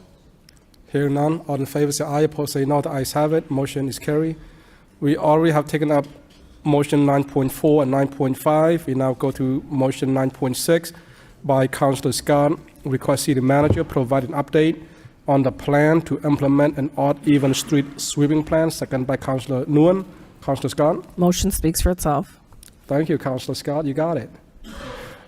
Any other comments or questions? All in favor say aye. Opposed, say no. The ayes have it. Motion is carried. The next motion is also by Councilor Scott. Request city manager have the appropriate department look at the feasibility of installing additional crosswalks on Gorham, Central, Woburn, and Chelmsford Street. Second by Councilor Murcia. Councilor Scott. Thank you, Mr. Mayor. We just heard Andover Street brought up. I'm sure there's other streets that are in similar, situations to look whether or not we could install some mid-block locations for crosswalks. On Woburn Street in particular, there isn't a crosswalk from the town line all the way up to Jerry's food store, the corner cafe. So there's a long stretch there, and there's a lot of students that cross the road to a bus stop there by Easton Street. So just if we can just take a look and see whether or not that's a possibility. Thank you. Any other comments or questions? Hearing none, all in favor say aye. Opposed, say no. The ayes have it. Motion is carried. The next motion is also by Councilor Scott. Request city manager have property department evaluate Chase, Maple, Keene, Kreisman, Settle, and Watson Streets to add to the paving or the crack sealing list of if deemed appropriate. Second by Councilor Yam. Councilor Scott. Thank you. As Councilor Gitchia brought up earlier, that I really just don't know what the status is for these roads. I've heard other roads brought up that are in far less of a state of disrepair than these streets are. The vast majority of these had trench work done on them. That has now sunk down, and it has had potholes that just get filled over and over again. It's like we're just refilling the same potholes on these streets. Chrisman Ave is the only one actually that just has cracks all over it. It's like the highway on-ramp, that portion of it, and it should have probably been done with the highway. So if we could just find out what the status is of these roads, I'd appreciate it. Thank you. Any other comments or questions on that motion? Hearing none, all in favor say aye. Opposed, say no. The ayes have it. Motion is carried. The next motion is 9.9. Councilor Janess request city manager have proper department analyze Boston's Welcome Home initiative which will create affordable home ownership opportunities within developments being built on city-owned parcels, for any opportunities for Lowell to do the same, and report findings to the council. Second by Councilor Leahy. Councilor Janess. Motion speaks for itself. Thank you, Councilor. Appreciate that. Any other comments or questions on these motions? Hearing none, all in favor say aye, opposed say no. The ayes have it, motion is carried. The next motion is also by Councilor Janess. Request City Manager have Property Department provide an update on city systems that are still unavailable or not running at full capacity from the cyber incident in April, such as the LPD crime mapping software and the library security cameras. Second by Councilor Nguyen. Councilor Janess. Thank you, Mr. Mayor. This came up through a few conversations last week. I was at the CNAG meeting last Monday, and Captain Sheehan was there from LPD and presented, and he mentioned that, you know, he still didn't have the maps, and some of the residents were asking for the maps. It's happened at other community meetings as well, and you know, Captain Sheehan said that the mapping software still wasn't available again to him, and then I heard from someone else about the security cameras at the library the next day, and I was just kind of like, man, it's been 6 months, which was the original time frame we were expecting things to come back. So I was just hoping we could get an update just to have a good understanding of where everything is. I had a good conversation with the CIO earlier this week. It kind of laid some of the stuff out for me, which I appreciated. And, you know, I think it would be good just for everybody to have that information. And from talking to him, I understand that there is a kind of dividing line between the systems that him and his team are responsible inside City Hall and the ones that public safety takes care of under their own auspices. So maybe we get 2 motion responses, 1 from each, just to understand where everything's at. Thank you very much. Councilor Murcia. Mr. Mayor, I think this is a type of questioning that belongs in executive session. I don't think it's something the public should be hearing. That's my opinion. Thank you. I'd like to hear this opinion on the condition of this motion through Mr. Manager to the city solicitor in regards to Councilor Murcia's comment. What is your opinion? Yeah, so I would agree, Counselor, that if we were to get into any of the details, like specific details of this, I do think executive session would be the appropriate place for that.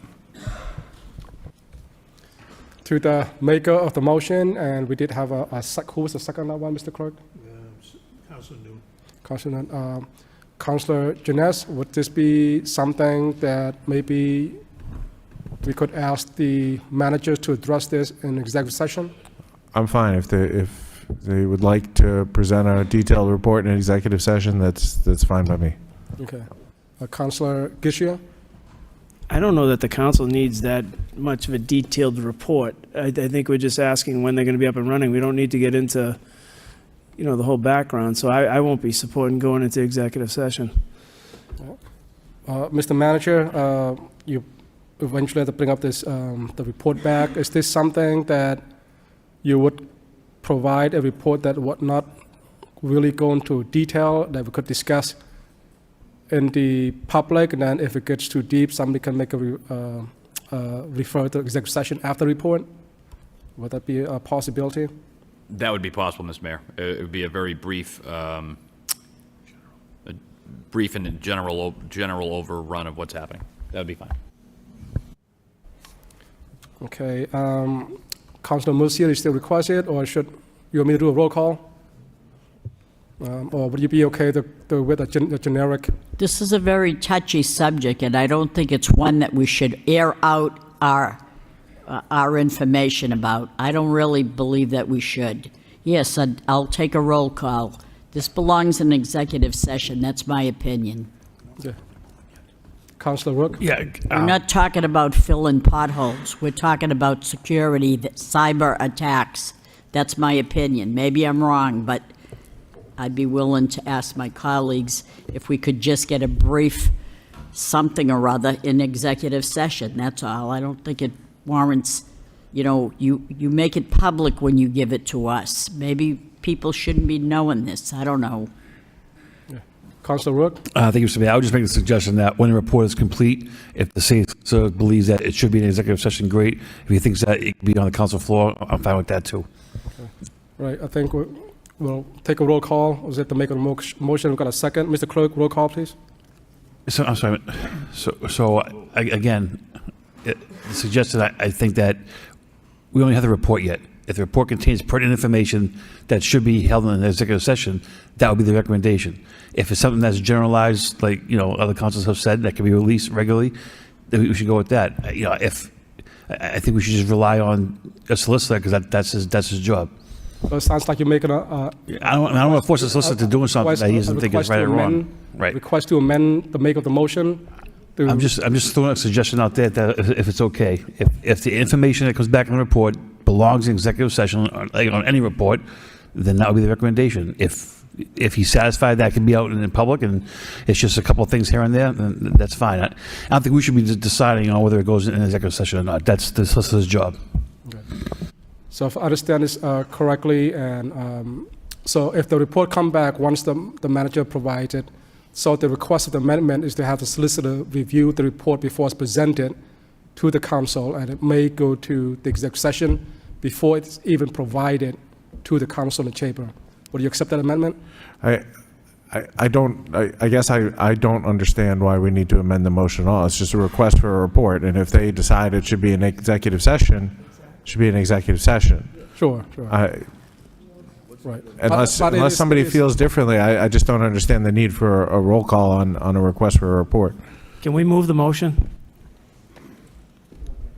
Can we move the motion? Okay, so we'll go with the original motion. We've got a second. The maker of the motion is not accepting the request to amend. Mr. Clerk, roll call, please. Roll call on the motion? On the motion. Council Yam? Yes. Mayor Chow? Yes. Council Drinkwater? Yes. Council Getchia? Yes. Council Janice? Yes. Council Leahy? Yes. Council Mercia? Yes. Council Noon? Yes. Council Robinson? Yes. Council Rourke? Yes. Council Scott? Yes. 11 yeas. Thank you. The next motion is 9.11, also by Councilor Janess. Request City Manager have Property Department report on the work occurring in the Leo Garage that has seen the first floor blocked off recently. Second by, was that Councilor Leahy? All right, second by Councilor Leahy. Any comments or questions, Councilor Janess? Thank you, Mr. Mayor. Yeah, this was brought to me by a few of my neighbors starting last week. I guess a few weeks ago, there were a couple days when the first floor was blocked off, and they swept the first floor, and then the first floor opened back up again, and now it's closed again. It's been closed for over a week at this point. There's been no communication to the residents or the businesses downtown as to what they're doing and how long we should expect it to be closed.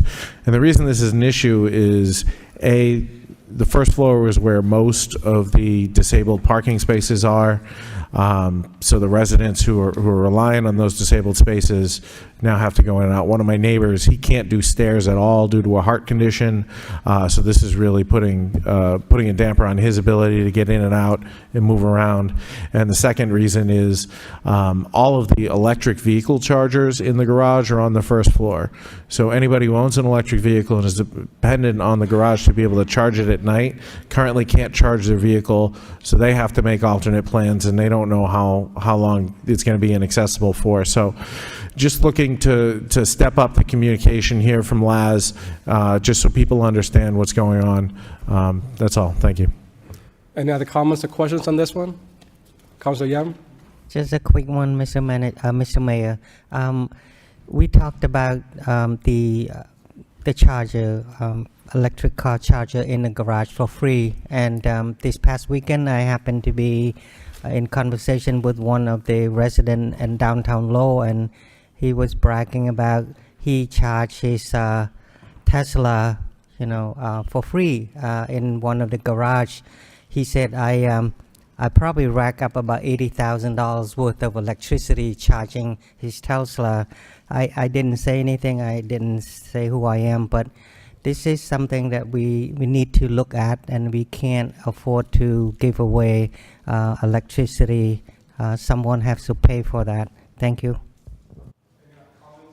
Any other comments or questions? Hearing none, all in favor say aye, opposed say no. The ayes have it, motion is carried. Motion 9.12, Councilor Janess requests city manager have the property department analyze the 100% affordable housing zoning overlay implemented by Cambridge, Massachusetts, for any opportunities that Lowell can use to foster more affordable housing development with the city, and report findings to the council. Second by Councilor Drinkwater. Councilor Janess.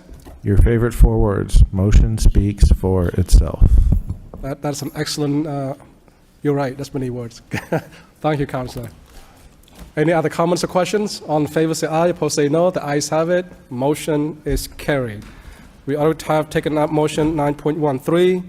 Any announcements at all by any councilor? Councilor Robinson? Thanks. I believe next week is going to be the start. I think they're inviting people out. They're going to have picnic tables and different things, maybe potentially food trucks or something. It was approved last night, and they are looking to start painting the mural on Jean Baptist Church, and I believe the parking lot across the street. They're inviting the public to come out and watch the artist paint the mural of Jack Kerouac. So if you're looking for something to do next week and you want to see some large-scale art being put up, stop on by. Thanks. Great announcement, Councilor. No other announcements? Need a motion? One announcement, Director of DPD. We'd love to hear it. Sorry to extend this. I just want to let people know we are having a Lowell Forward Master Plan community meeting tomorrow evening starting at 5:30 until 7 at the Lowell Senior Center. There will be food provided, translation services available in Spanish, Portuguese, and Khmer as well. This will be an opportunity to sort of bring it from planning to action. So there'll be some discussions about what's going to happen sort of as we try to work towards implementation of the master plan. Again, it's tomorrow from 5:30 to 7 p.m. at the Lowell Senior Center. And then the second announcement that I'd like to make is just to let folks know that the city's CDBG grant application programs are open. Right now, those applications are available on the city website. If you look up community development or search CDBG, you will find those applications. Applications are open.